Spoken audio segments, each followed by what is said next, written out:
Locally for the Carolinas. This is the Rob Brown Show. Yeah. Only on ESPN. ESPN Upstate.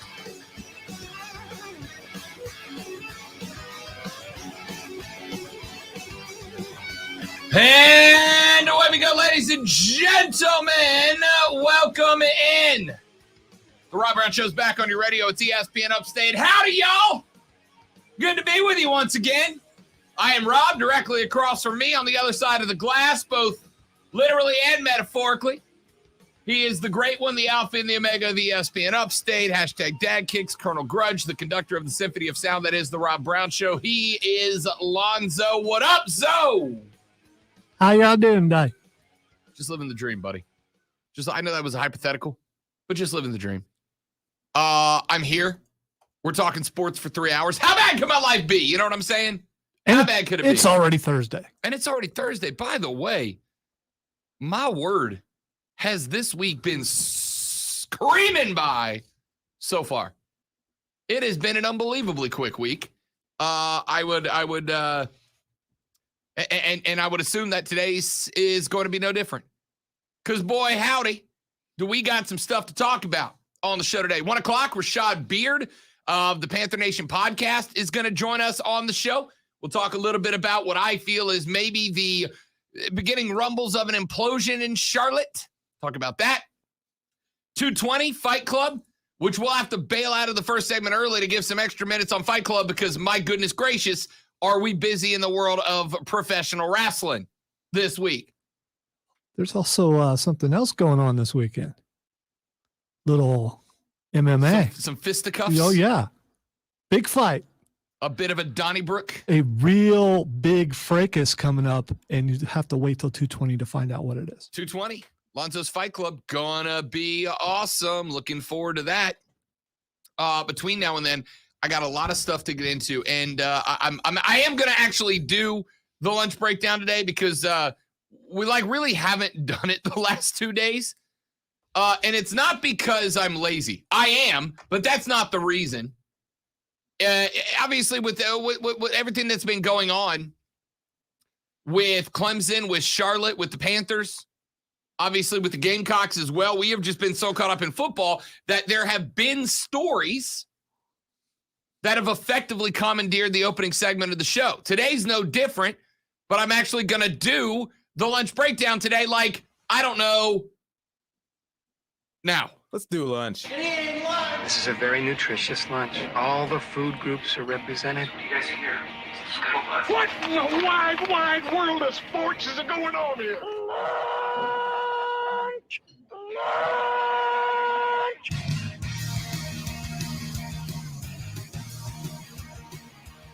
But let's break down the 3 things you have to know before you go start talking sports with your friends, family, coworker, or the dog, whoever you spend your lunch break with. This will be the scuttlebutt around the lunch table today. Item number 1 on the lunch breakdown. Let's head down to Jacksonville, Florida, the armpit of America, ladies and gentlemen, because we got a Trevor Lawrence story.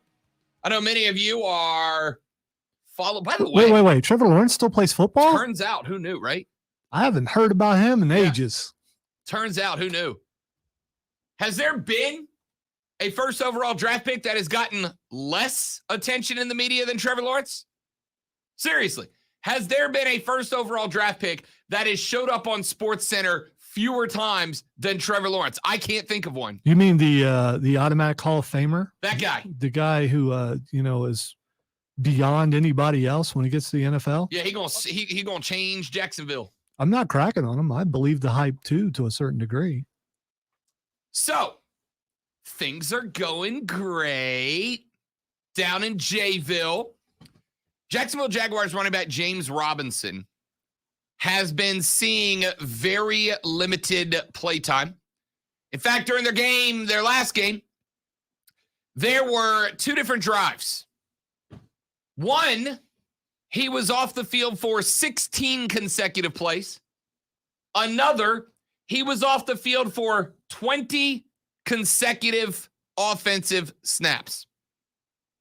That's a decision made by Herb and the coaching staff, and that's fine. Don't think it's a good one, but it's fine. Well, T-Law has spoken out. He said, quote, "In my eyes, obviously, I'm the one that's out. See all the pieces moving. I see the whole picture. Bottom line is, James is one of our best players, and he's got to be on the field, and we addressed it, and I feel like we're in a good spot, and the whole team, we're good. Whatever may have happened, I honestly don't know everything that went into it. I'm playing the game, and stuff happens on the sideline with coaching decisions. I don't really get into that, but I know and I voice my opinion.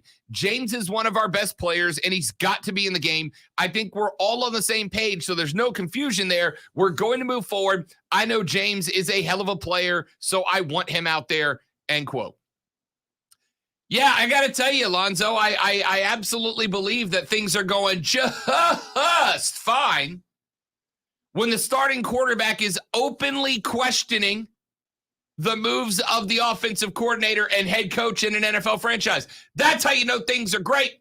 When QB1 is going public in the media with, "Yeah, I told coach that what he's doing is bad and dumb and not good." And that's what happened. Here's the second part I took out of that. Three times in that statement, he said, "Yeah, we're good. We're good. We're good. We're fine. We're good. Everybody talked it out. We're good. We're good. We're good. We're good." I gotta tell you, when you try to tell me 11 times that we good, my first thought is, we ain't good. You're holding something in. You just don't want to go any deeper into it. Honestly, when you hit me that many times with "there's nothing wrong, we're good, everything's fine," as you call out and question the head coach and the offensive coordinator, Lonzo, I'm working under the assumption we ain't good. Unless you're trying to step up as a leader and show support for your guys. And that's what it's. I mean, this is the first we've heard from him in a while, and the fact that he's standing up for one of his guys, I think that's admirable. Part of the reason T-Law's not been on TV is because he's not really he doesn't go to the media with this stuff, right? Like, he's not a super vocal guy publicly. Love the Subway commercial though. It's a good one. Yeah, it's a good one. I give him props for that. He doesn't complain in the media. He doesn't brag. He doesn't go out there and talk to the media about how great everything is and how great he is, etc., like a lot of other rooks have done. And I respect that. I appreciate that. But I think you could have made half of this statement. You could have said, bottom line, James is one of our best players, end of quote, and it'd been fine. I'd have said the same thing. That's a guy stepping up to try to build some confidence in his RB1. That's what that is. But when he says, "In my eyes, obviously, I'm the one that's out there, see all the pieces moving, I see the whole picture." You know what that sounds like to me?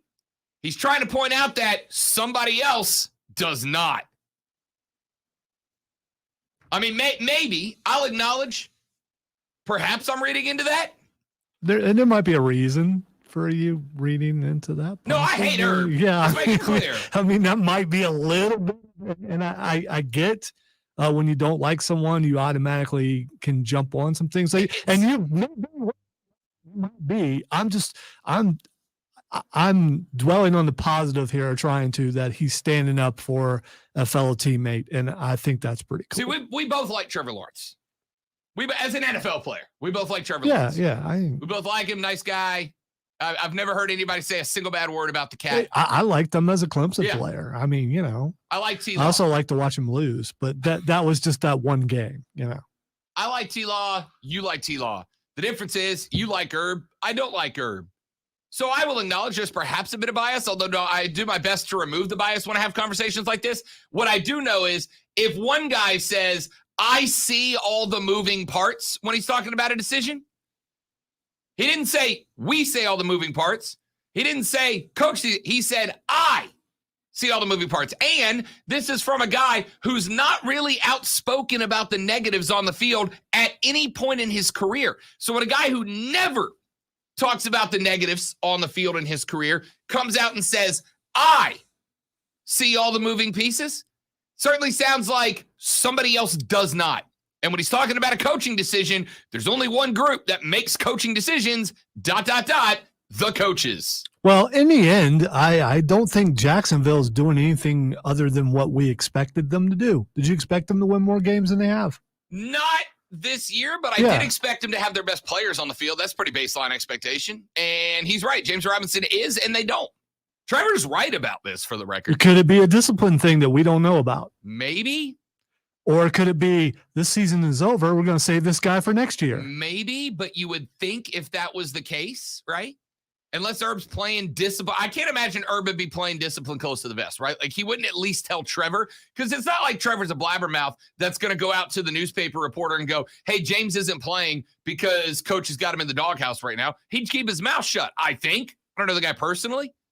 The fact that that Trevor clearly doesn't know that it's a disciplinary issue makes me think it's not. Yeah, but but they're saving him for next year. Again, I would suspect that's a thing T-Law would know. If not, it means the head coach isn't coordinating with the starting quarterback. They're not on the same page. That ain't good either. I am. I don't know the inner workings of how the NFL does in certain ways, and you have more experience with it than I do. But I believe that some discipline is given out by the position coach and not necessarily the head coach, and that the quarterback is not in running back meetings probably, so he doesn't know what it's like in the running back meetings. From what I can tell, it's like separate businesses within a big company, and then they come together at the. I mean, that's how that works, right? Yeah. I'm trying to hit all the angles. Yeah, here. I know. I really am. No, and I get it. I respect it. I appreciate it. And you're right. But again, I can't come up with a scenario where it's cool that Herb and T-Law aren't on the same page. Because if there are two guys in that building that have to be on the same page for this rebuild to work, it's the head coach and the starting quarterback. This is the NFL. It's a quarterback-driven league. Your quarterback is as important as your head coach. I don't care what anybody says. They are. Item number 2 on the lunch breakdown. This is interesting. We're going to talk about this later on in Fight Club. I'm bringing this up now because I do think it is one of the biggest stories of the day. We'll get more in depth in it in Fight Club. But according to a number of wrestling dirt sheets, including Dave Meltzer, who might be the most connected guy, not always right, but one of the most connected guys in the wrestling reporting world, Meltzer is reporting that the board of directors of WWE is looking at replacing Vince McMahon with Nick Khan. Not immediately, whenever Vince steps down. So I'm thinking probably, I don't know, Lonzo, 2093 or so, Vince will step down. Well, he's back on TV right now to save ratings. So, yeah. I mean, you know. Well, I mean, they did have that incredible angle where somebody stole his egg. That was compelling. It was a movie tie-in, which they do quite often. So, and wrestling has done quite often since the beginning of wrestling. So you can crack on that because, again, intentionally or unintentionally, you decide. But that's been happening forever. There have been tie-ins. Remember the Kiss wrestler in WCW? I mean, there have been. You'll appreciate this. Somebody just called Mark Ryan on the text line Matt Pauley. All right, sorry, keep going.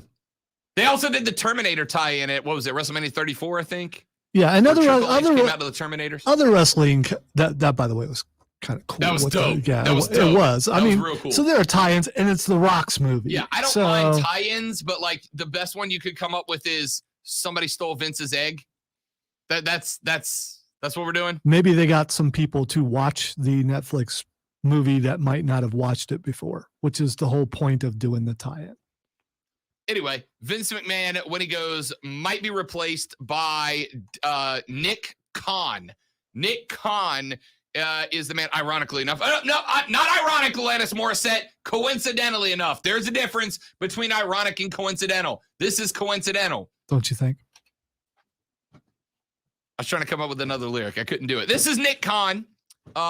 Nick Khan is the current CFO of WWE. Now, guy's got an interesting backstory. Grew up in Vegas, waited tables in the service industry for many years, earned up enough money to put himself through UNLV, went through law school, got into the world of being a sports agent, became actually one of the most powerful sports agents in the game. And then I think 2 days ago or yesterday, he became the CFO of WWE and is now being lined up as the board of directors as a potential replacement for Vince McMahon down the line. And that's bad because it should be Triple H. And the other dirt sheets, Lonzo, are saying that Nick Khan is the guy who did the NXT rebrand. That this was actually Khan pushing his ideas to McMahon and McMahon accepting them, which means that you're going to get Vince McMahon again, and Vince will still be running this company even after Vince isn't in the company anymore. Hooray! Allegedly, unless you're appeasing the guy who's in there now, doing things his way until he's gone. And then you just throw the T-Rex skull out the window. And then you do what you want to do. My office now, Vincent. That's what we can hope for. Although, and it's hard to fathom, but it is a possibility that it could be worse. Oh, you just made me sadder. All right, item number 3 on the lunch breakdown. We got this report yesterday. We told you earlier in the week.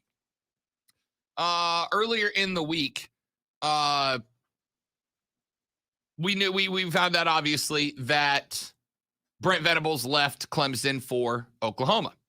Yesterday, Dan Radakovich signed on the dotted line to become the athletic director at the University of Miami. He is officially out the door as well. And ESPN then began reporting yesterday afternoon that Clemson Tigers offensive coordinator Tony Elliott is now the front runner for the job with the Virginia Cavaliers as head coach, and that a deal could be finalized as early as this afternoon. Elliott arrived in Charlottesville, Virginia yesterday to meet with Virginia AD Carla Williams, according to ESPN's Andrea Adelson.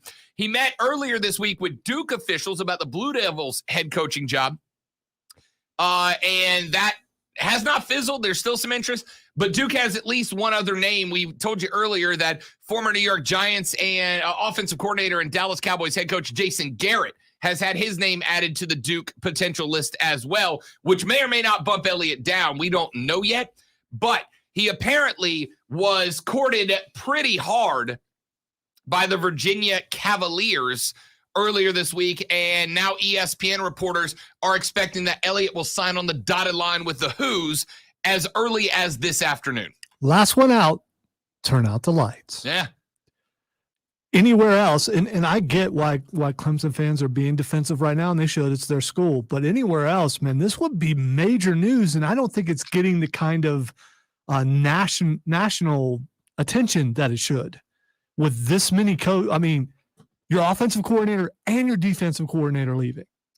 So my thought here is this, right? Like Dabo is considered the second or third best active coach in college football. Is that fair? Second or third? Nick Saban's one. I would say some people are going to say Ryan Day and Dabo Sweeney are alternates at 2 and 3. And Dabo's a media darling, but this is a story, and the media are vulnerable, and they usually will jump up and stuff, and they're not. Really. I agree. But see, what you'll notice if you look at Alabama, anytime Alabama loses a handful of coaches, because Alabama constantly has coaches leaving Nick Saban's staff to go take HC, NOC, and DC jobs elsewhere, right? Constantly. And nobody ever says anything about that either. But the reason why is because Nick Saban just reloads with the next guy. Because Saban has a bunch of consultants who are up in the press box that can just come down. Well, on top of that, Nick Saban also has the same thing that Clemson fans tell me Dabo has, which is a hell of an eye for young talent to put into that role, right? Like Nick Saban hired Bill O'Brien. Yes, that Bill O'Brien to be the offensive coordinator. And I will admit openly, I went, Nick finally took a strike. Nick finally screwed the pooch on a decision for a coaching staff. And look at Alabama's offense. They have been lights out since Texas A&M. By the way, put it on Georgia. Before he became a head coach, he was a pretty good coordinator. Yeah. I just thought that his past, his baggage would probably him away, right? Would just absolutely fart in the wind him. Nick Saban put him in that role, and he's been good this year. Not perfect, but good in that role.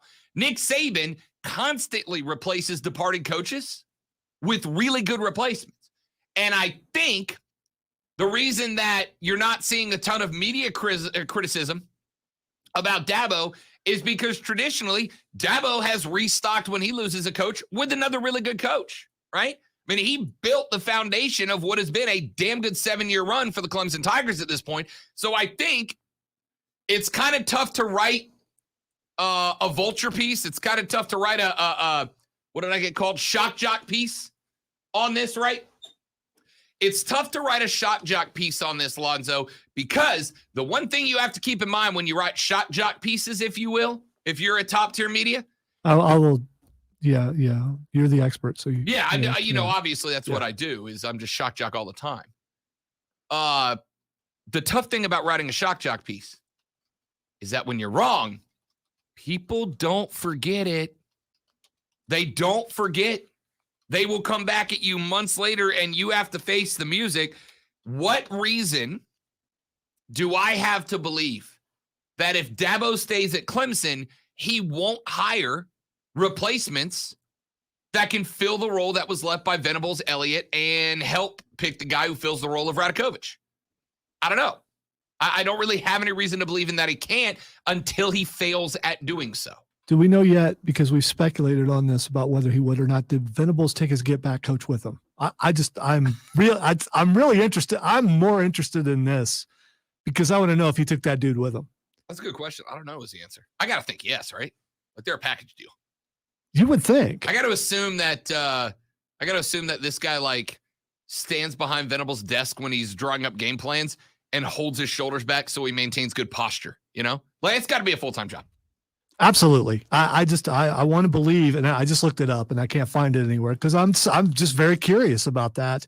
We got some research to do after the show. We got some phone calls to make. Because if he's hiring a new one, I mean, this guy's going to be inexperienced, so you got to expect that there's going to be some penalties on the way for Oklahoma because not knowing, the way Venables moves, when he moves, and things like that, that's going to be a problem. Your ass off the sideline, coach. It's not that hard. The sideline's 4 yards wide. All right. Let's see. Texter says is pointed out that somebody has repeatedly mispronounced Uyunglele on the channel. All right, so let's just go one more time. I thought we'd have this figured out by week 6 of the college football season. DJ Uyunglele. Or, Uyunglele. Or whatever. No. And Radakovich.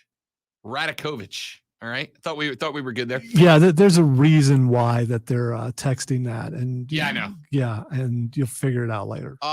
Let's see here. A couple of hey, you know what? Let's take a break. We're way off the clock. There it is. Once an hour. When we come back, I'll read through your text and we'll keep breaking down this news about Tony Elliott becoming the hefty front runner for the Who's open. That's Virginia open coaching position. All that more coming up. I'm Rob Lonzo. You're listening to the South Carolina Broadcasters Association Sports Talk Radio Show of the Year, The Rob Brown Show on ESPN Upstate. Upstate Lights. I knew that. The Rob Brown Show. Listen on your Amazon or Google smart speaker. Just say, play ESPN Upstate. The Upstate's favorite holiday tradition is here. It is the Upstate Holiday Light Show. Taking place at the Greenville Pickens Speedway.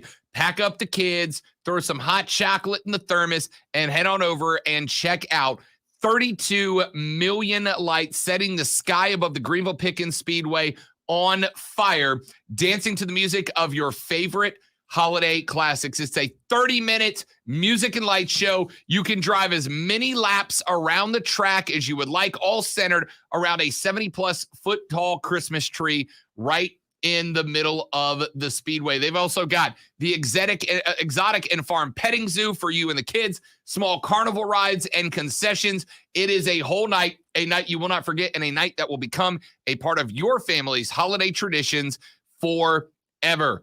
Go check it out, the Greenville Pickens Speedway. It's the 2021 Upstate Holiday Light Show. AutomotiveMap.com presents your ESPN Upstate Sports Center update, powered by The Score. A lot of change at Clemson. The football program already lost their defensive coordinator, Brent Venables. He became the new head coach at Oklahoma. All I want for Christmas is for engineering to fix those coordinator Tony Elliott is going to leave to become the new head coach at Virginia. That's all you want, Steven? Athletic director Dan Radakovich is expected to become the new AD at Miami. Speaking of, I don't know what Clemson you were doing athletics, men's basketball, they are taking part in the holiday hoops giving event in Atlanta. They are going to face off against Drake coming up I'm doing that so I don't The Clemson women say out loud what I want to Saturday. I got They you. open up ACC play when they match up against Syracuse. testing Download the something Score app today. may or may not Lightning get fast sports alerts so you never miss a thing. It's why the Score app is one of North America's most popular. Christmas miracles happen, Stephen.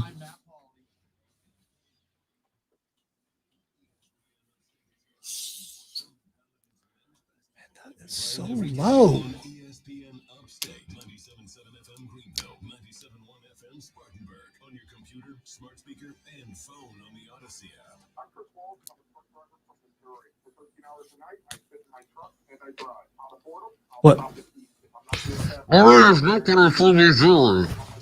Well, he's talking from his truck. Let's see, talking from your truck effect. What you know about that? The talking from your truck effect.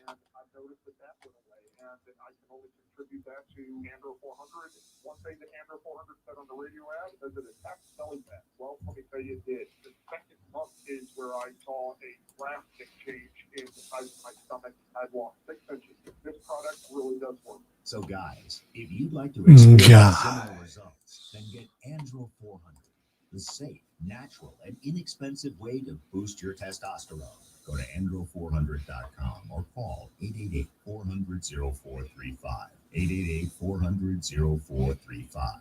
This feature is sponsored by Indeed. If your seasonal hiring needs are covered, then you don't need Indeed. Indeed is the smart hiring platform that delivers 4 times more hires than all other sites combined. According to Talent Nest, post a job and hire ASAP. Visit Indeed.com/credit. There's nothing worse than coming home from a cold day to find out that your heater isn't working. When this happens, you need an HVAC company you can trust. A company like Priority Heating and Air. Their HVAC specialist will give your system a thorough checkup. And if you need a new unit, Priority Heating and Air is a proud distributor of the Coleman line of HVAC systems. So keep your family or business warm this winter and give Priority Heating and Air a call today at 591-1847 or online at PriorityHeatingandAirHVAC.com. Your HVAC problem is our priority. Priority Heating and Air.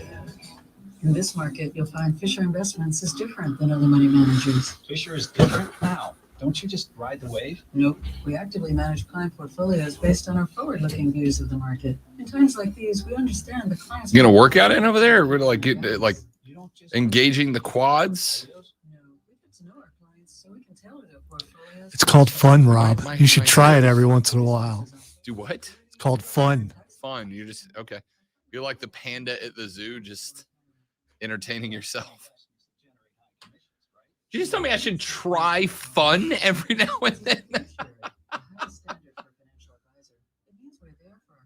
Oh, look at Dollar Store Morpheus. So when do you make more money? Only when your clients make more money? I have a theory on this, and I hope I'm wrong. I have a theory they're going to make Trinity the one. And it was her all along. Because the latest trailer kind of like hints at that. In the end, it doesn't matter. But I really want to know how they're still alive. I was gonna say And- that, like maybe we're getting like maybe they. I hate to be cliche, but they rebooted the Matrix. Like it's just a whole new story, even though it is a sequel. Maybe that's why they don't like. They kind of don't know each other.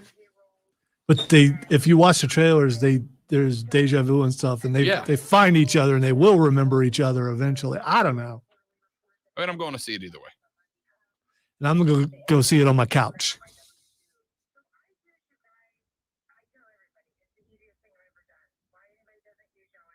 Visit us at patriotsoftware.com. Use promo code radio and get 2 months of payroll free. That's patriotsoftware.com.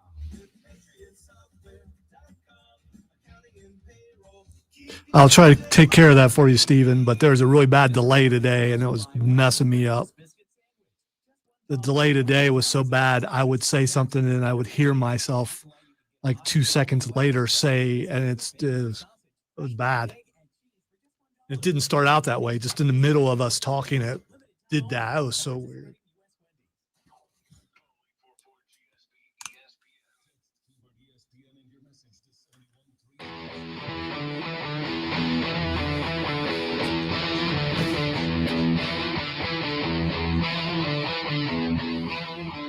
let's rock and roll. The Rob Brown Show's on your radio. It's ESPN Upstate. Rob, Lonzo, and you. A couple of texts that have come in on the text line 71307. When is Mark Ryan's trial? Yes, Mark Ryan got arrested yesterday. Did you hear about that? I had no idea. I was shocked. I was at the house, though. I was getting ready to go out last night, and my phone dings, and a headline from ESPN Upstate comes up. And my phone only shows you like a little bit of a preview of whatever news story it alerts me with. And all it said was Mark Ryan arrested ... And that was it. That's what my phone told me. Mark Ryan arrested. And I was like, I can't afford bail, Mark. What you did, man? What'd you do? Yeah, I saw the videos. I heard the lead up to it. And I saw the headlines of the video. I'm not going to watch the video because I might take the kind of joy that might make me feel bad about myself. And I don't want to do that. I sit on the couch and I got a couple of hours before I got to get out of the house. So I'm sitting on the couch and I'm like playing Skyrim or whatever I'm doing and listening to a couple other sports talk shows to get ready for the show today. And bing! And I look down, it's a push notification from ESPN Upstate. I'm like, all right, well, it must be a big story. Like we try not to blow up people's push notifications. So I'm like, oh, something happened. And my phone just says Mark Ryan arrested. I was like, why are we sending out a push notification? That seems like a thing we'd want to find the deets, right? Mark Ryan got arrested on behalf of the Santa Leo toy drive that we were doing yesterday. Which is really cool. It is cool. They requested that people bring down, I think it was like Battleship and Connect 4 or something like that. And if someone did, he would be arrested. And they actually did. So it was for a great cause. It also gave me the opportunity to explain to one of the other producers in another station about radio host being arrested is a long tradition. You know what? It hasn't happened to me yet. I have not been fake arrested or real arrested, which is the good news. Yeah, the fake arrest, I'm down with that if it's going to help. It's for radio people to be real arrested. So including before here. So I don't know when Mark Ryan's trial is. I'll let you know if we get deets. But Mark Ryan arrested yesterday, and I'm just going to leave it at that. I think. For comedy sake. If I had a hand in any of that, I would have told them to just not let him out of the back of the vehicle for just a little while, just to watch him sweat. All right, God.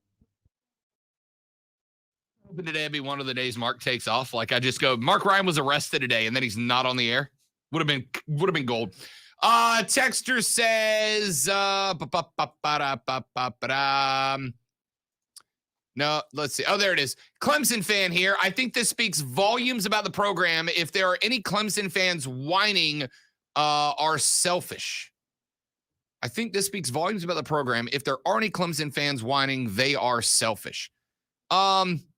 No, so for the record, there's obviously silver linings to everything. I would like to point out the fact that you have built a program that is capable of getting both of your coordinators a head coaching job at the Power 5 level and your AD hired to a school as desperate and rich as the University of Miami. It does speak volumes to where your program is as a program.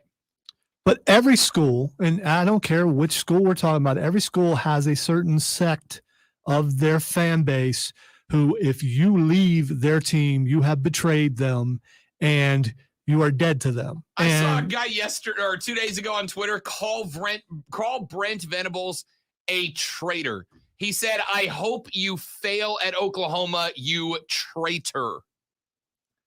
I get the love of team and, again, fanatic.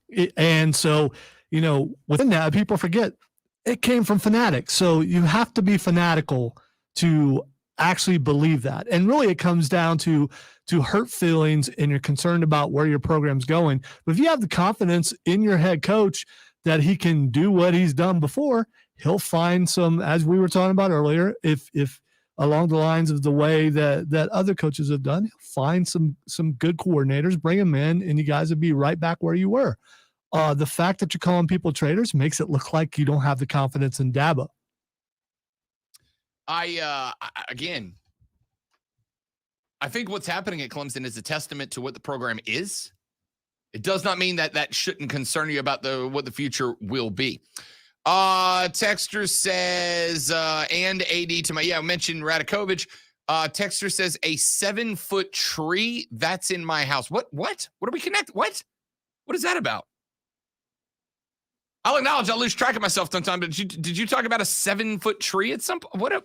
What? No, and I'm not even sure you've been out of the room yet. So you could have. So yeah, no.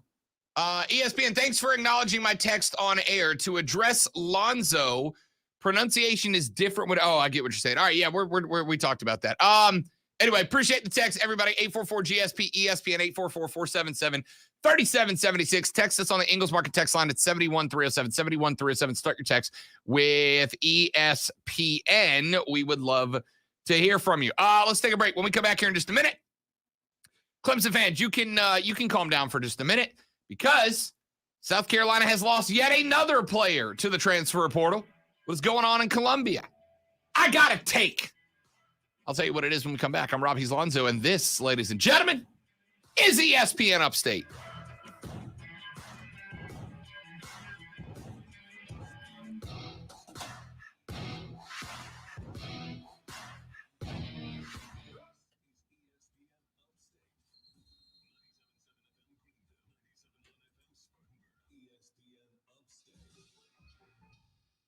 Actually says, wait, what? Mark Ryan was arrested? I'm just leaving it as that.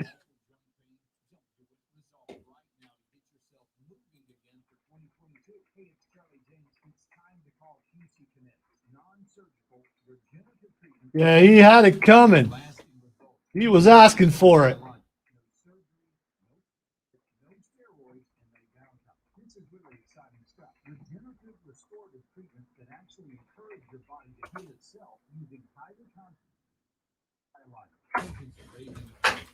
Now he's left the room. We can talk about that 7-foot tree.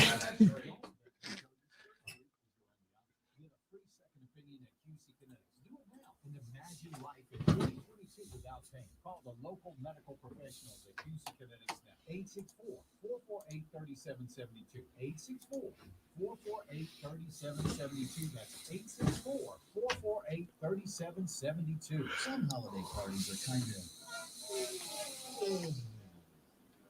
But with reimagined catering from Mellow Mushroom Pizza Bakers, your party can be...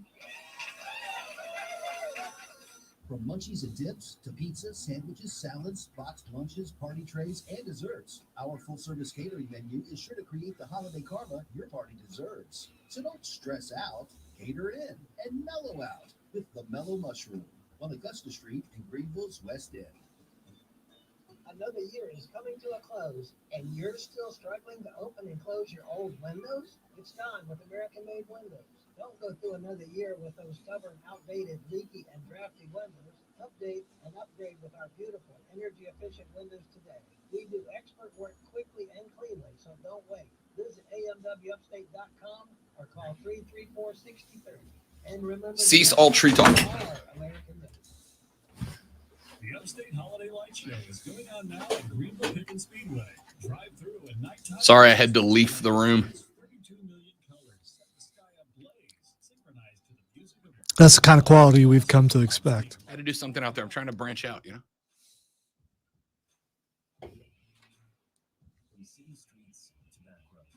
had to get something out of my trunk. I'm also not proud of me.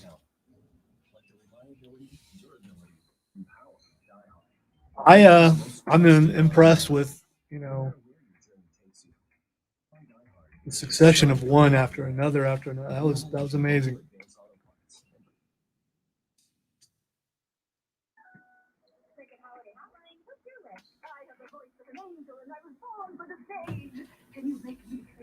I can suggest clicking a ticket for a free Cricket Green Rising Golf Tour. With speedy uploads and full streaming, you'll be a viral sensation in no time. I'm not doing this to annoy you. I don't care. I was just curious earlier.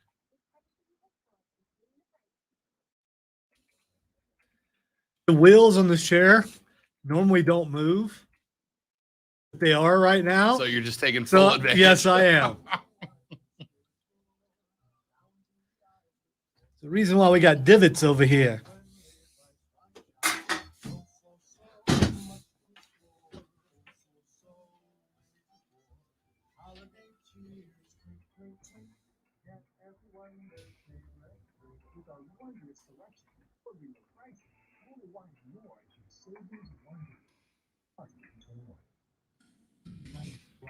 Years ahead with Fidelity Income Planning. We'll look at what you save, what you'll need, and help you build a flexible plan for cash flow designed to last, so you can go from saving to living. Fidelity Group Services Limited.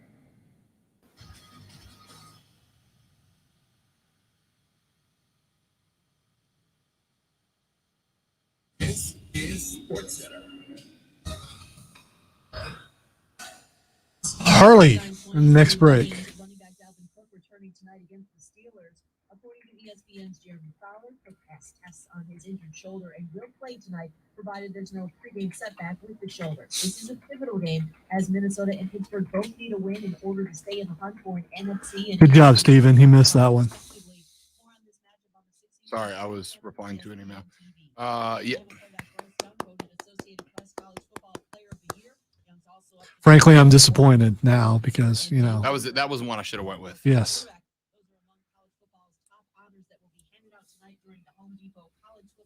Show 7 Eastern ESPN TV.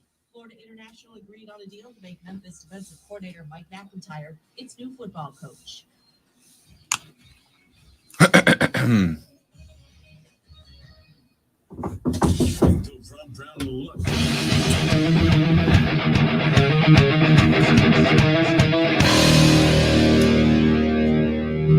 The Rob Brown Show rolls on. It's ESPN Upstate. Rob Alonzo and you.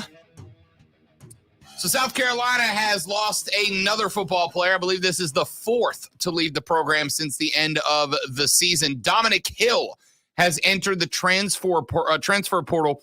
That confirmed by USC yesterday. The news first reported by Hale McGranahan of 24/7 Sports.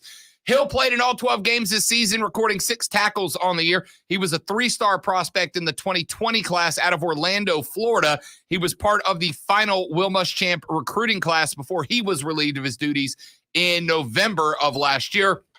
Hill is the 4th player to depart South Carolina after the conclusion of the season, the 6th since the start of the season. We found out earlier this week that running back Zaquandray Wright has declared for the 2022 NFL Draft, so he will not be available for the Duke's Mayo Bowl in Charlotte against North Carolina. Wide receiver Jerry Caldwell and defensive back Jamar Brown also announced their intentions to transfer after the season concluded.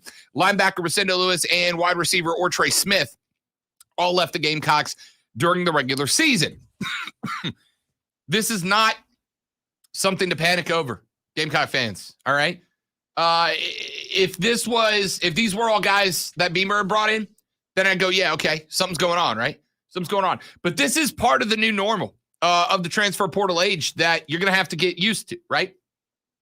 Your coach could be doing everything right. Your coach could be doing everything right. Your coach could be a phenomenal head coach who's winning ball games and recruiting well and running a great culture within his program, and you're still going to have guys leave. Because sometimes people just don't like what you like, right? Sometimes people just don't like what you like. They don't like the way a program is running, even if it's running exceptionally well. Different businesses use different business models, and some models work for some people and some models don't, right? If you have 2 companies that are running the exact same way, and they're both very successful doing the same business in the same city, and they're both running exceptionally well, and one business says our employees are going to work from home, and the other business says our employees are going to work in an office. Both can be Fortune 500, making all the money in the world. But that one little detail might be the difference to get 3 employees from one place to transfer to the other business and 2 from the other business to transfer to the first one, right? I'll give you a real life example of that. I prefer to be in the radio station to do a radio show, right? I prefer to be here. I feel like Lonzo and I have better communication when we're looking at each other as opposed to streaming from different places, right? Or looking in each other's direction. Right. Yeah. When I'm on the stream, I got to have the websites open and I only got one monitor at home. So like I can't keep my eyes on Zoe the whole time. So when Zoe's giving me the signal to hurry up and get out because we're late, etc., I might just miss it. But if I'm sitting here, I'm looking at the computer over here, I can still see Zoe. There's better nonverbal communication between the two of us, which makes this award-winning radio broadcast just that much smoother. I prefer to be in a radio station, but there are other hosts who have fallen in love with the ability to do their show from their house.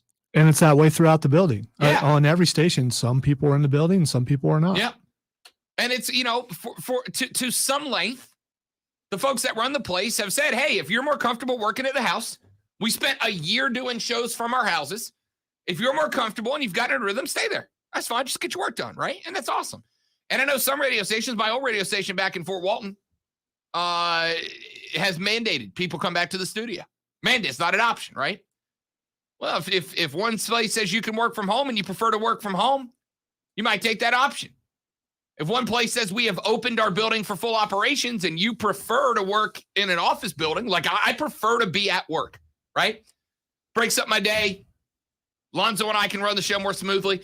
I feel better about the work that I'm doing when I'm sitting at my workstation and I have all my resources and multiple computer monitors and a big computer instead of my laptop. I feel better at work. And home becomes home and work becomes work. Right. When I was working from home, after a while, it started to grate on me when I would finish the show at 3:00 at home and then I'd finish my radio work at 5:00. And then what do? I scoot over one cushion on the couch, right? And that there's no break. It's just you're always at work. And here, I kind of split it up. So this is a thing I've and this is not just for South Carolina. I say this to Clemson fans too. Because Clemson's had 12 guys transfer since October of last year? Don't panic. It's not that big of a deal. I mean, it is a big deal because you'd like to have players with consistency. You'd like to have players who know the place. You'd like to have players who have been in the system for a couple of years and can kind of serve as team leaders because they are vets. They have been there. They've been through the process. They've done this. Of course you want that. But, as I pointed out, even though they're kids, these are adults, right? I mean, they're college kids, and college kids are idiots, sure, but they're still adults, right? You can be 18 years old and go into the United States military and serve on the front line of a war, right? So we're cool. And I guess that's the thing that kind of throws me off about this is kids are mature enough to give a gun and send to war, but not mature enough to decide whether staying on a football team is the right decision for them or not. We got to pick one or the other, guys. We got to pick one or the other. Guys, sometimes people just don't like being where they are for any reason at all. Or as you said, he was a recruit from Will Muschamp, so he wanted to go to a team that only won 2 games, and then that team won 6 games. Now I don't want any of this. Let me go somewhere else. Yeah, I just I don't know, man. I don't get it. I just don't get it. Like why the animosity, right? Like, why is it so bad? But back to what we were starting with. Don't panic, South Carolina. You knew this was coming, right? There were a handful of Muschamp guys that thought, all right, I'll stick around for a year of Beamer. I'll stick around for a year of Shano, see how I feel about it. And they played for a year, and they went, it's not my bag. It's not my bag. Finished up the season, deciding to move on to find a place that fits them better. That's okay. Besides, as I pointed out many times, if a guy doesn't want to be there, don't you want him gone? Right? Like, I that's one part I genuinely don't understand. Guy says, I don't want to be here. I want to transfer. Don't you want him out? Why do you prefer to force a guy who does not want to stay to stay? No business in America would do that. Would find out that their executive accountant does not like the business, does not like where he works, doesn't like the people he works with, doesn't like the building, doesn't like the resources of the city, whatever his reason might be. He's got something that makes him go, I don't want to be here anymore. That business is not going to go to him and go, yeah, but we want you to stay. So, stay. They're going to go, later. I'll find somebody else with an accounting degree who wants to do your job. If they don't want to be there, why would you want them there? But this isn't a panic moment for Clemson or South Carolina. This is part of the new normal. Guys are going to transfer. You're going to have a couple of guys leave your program every year for whatever reason. Not getting enough playing time, want to switch to a school with a better major that they want to go through, just decide on a whim they don't like the coach. Maybe they don't like the discipline. But again, if they don't want to be there, A, why would you want to force them? And B, why would you want them? Right? So South Carolina loses another guy. And go recruit somebody who wants to be there. That seems like a solution. Back after this to wrap up Hour 1 on the Rob Brown Show on ESPN Upstate.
What song is Rashad on? 1 o'clock. Well, go ahead and give me the number. Sure.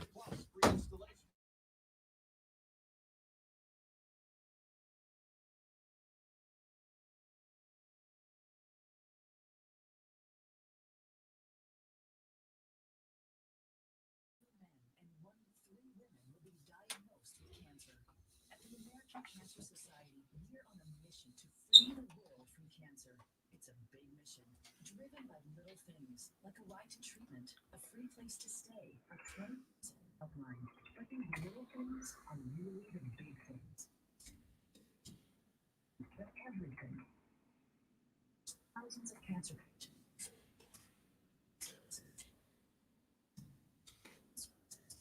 People and families in need this holiday. And join cancer. It takes and their families don't. Cancer.org right now and make a difference.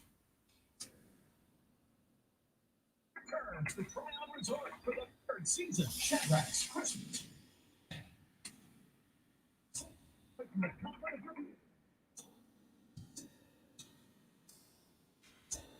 Experience the holiday character zone.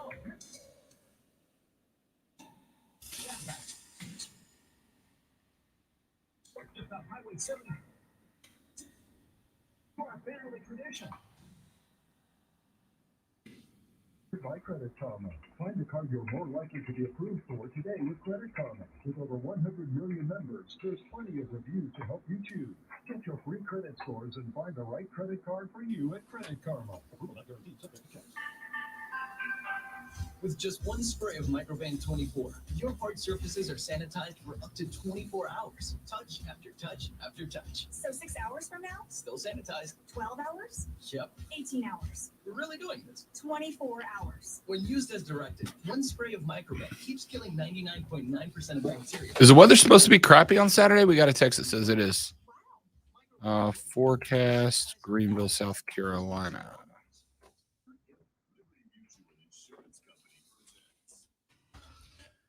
No. 80% chance of rain. Welp. There goes those plans.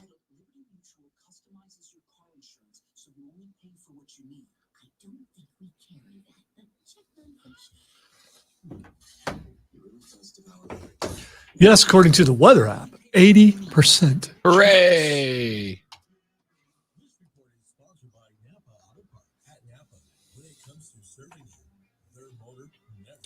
Hook a beach umbrella on top of the bike. You'll be good.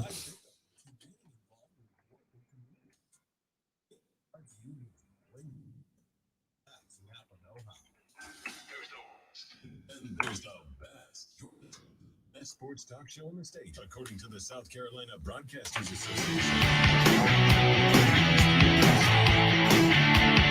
The Rob Brown Show back on your radio. Wrapping up hour number 1. When we come back here in just a minute, Rashad Beard is the host of the Panther Nation podcast. More tuned into that program than most reporters in Charlotte are. We're going to talk to Rashad about whether or not what we're seeing is the beginning of an implosion or not. I have deep concerns that I'm going to run by Rashad, and we're going to see what he has to say about it.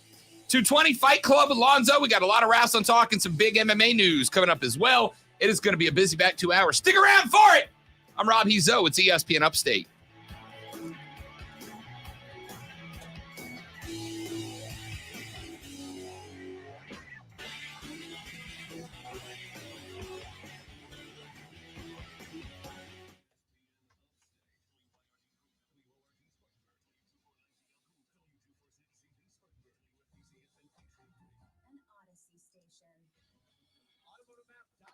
Presents your ESPN Upstate Sports Center update powered by The Score.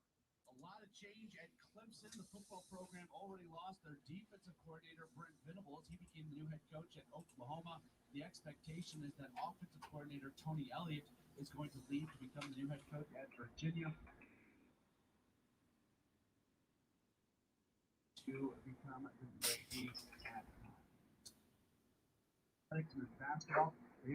In the holiday Thanksgiving event in Atlanta there. Some things are just a test, just to find out what kind of trouble someone can get in. Also return to action coming up on Saturday. They open up ACC play when they match up against Syracuse. Download the Score app today. Lightning fast sports alerts so you never miss a thing. It's why the Score app is one of North America's most popular sports apps. For ESPN Upstate Sports app always.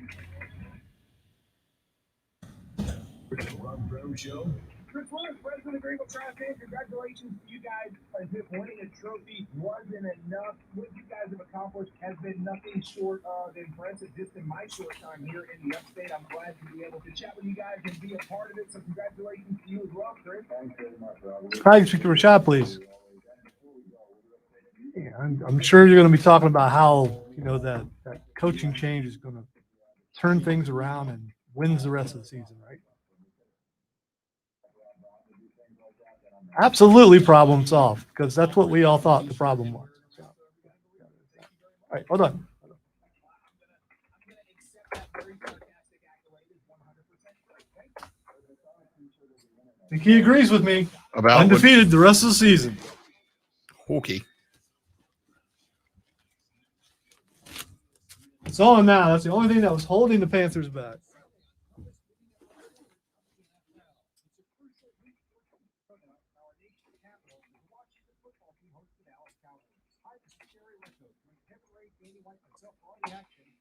two longtime NFC foes square off. Can Dak and the Cowboys earn another tough road victory, or will Washington make up ground in the standings? It's the Cowboys and the Washington football team. If it's the NFL, it's right here. Sunday afternoon at 12:30. The NFL plays here on ESPN Upstate.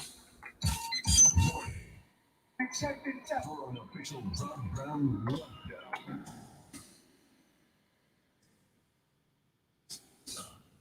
Looking for the Carolina. This is the Rob Brown Show. Here only on ESPN. Upstate.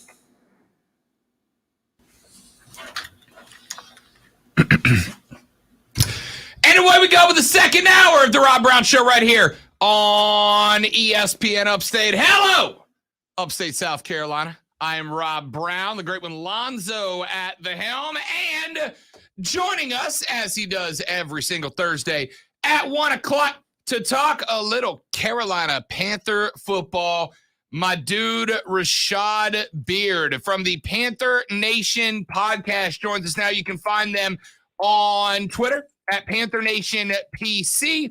And, of course, make sure you follow them and subscribe on YouTube, where they go live constantly with fantastic Panther content. Rashad, what's up, homeboy? How we doing, big dog? What's going on? All is well. Trying to survive the week. So let's get it. You and Carolina both, who, of course, obviously, Rashad, the big news was that Joe Brady has been let go. Let me give you my take on it and get your reaction. My thought is this reeks of a desperation move from Matt Rule and maybe to some degree David Tepper. It smells like their desperation is showing, because if I go diagnose the problems, they are not scheme problems. They are talent and roster problems. And the thing that really upsets me the most about it is I have no doubt that Joe Brady can be a successful offensive coordinator in the NFL and might have the potential to be like a really good one. And you have sacrificed the potential of Joe Brady becoming a great offensive coordinator for your team in order to save Matt Rule and a roster and roster construction that has just not been good. Am I off base? No, I think you're kind of on here. I think I definitely think this was a scapegoat firing. Somebody had to go. Somebody had to be made an example out of. But I 100% agree with your assessment that the problems aren't necessarily the scheme. It is the personnel.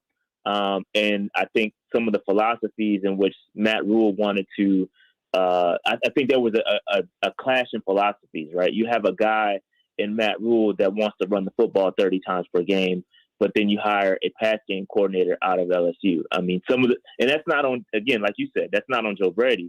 That's on Matt Rule. You hired the guy, but you have a complete different philosophy. So it's just weird. Some of the things that the personnel doesn't match what we're trying to do. So again, I think somebody had to be made an example out of, and I think Joe Brady was essentially, like you said, sacrificed. And I do think he had some potential. I just felt like we were kind of doomed from the jump with Joe, even because I had everything went well, right? Let's say, for example, Joe Brady had this offense firing on all cylinders. He would have gotten a head coaching job in year 2 or year 3. So in my brain, when I'm looking at the team, I was already preparing for life without Joe Brady, good, bad, or indifferent, because success or failure, he was going to be out of here. So I think it was just doomed from the jump.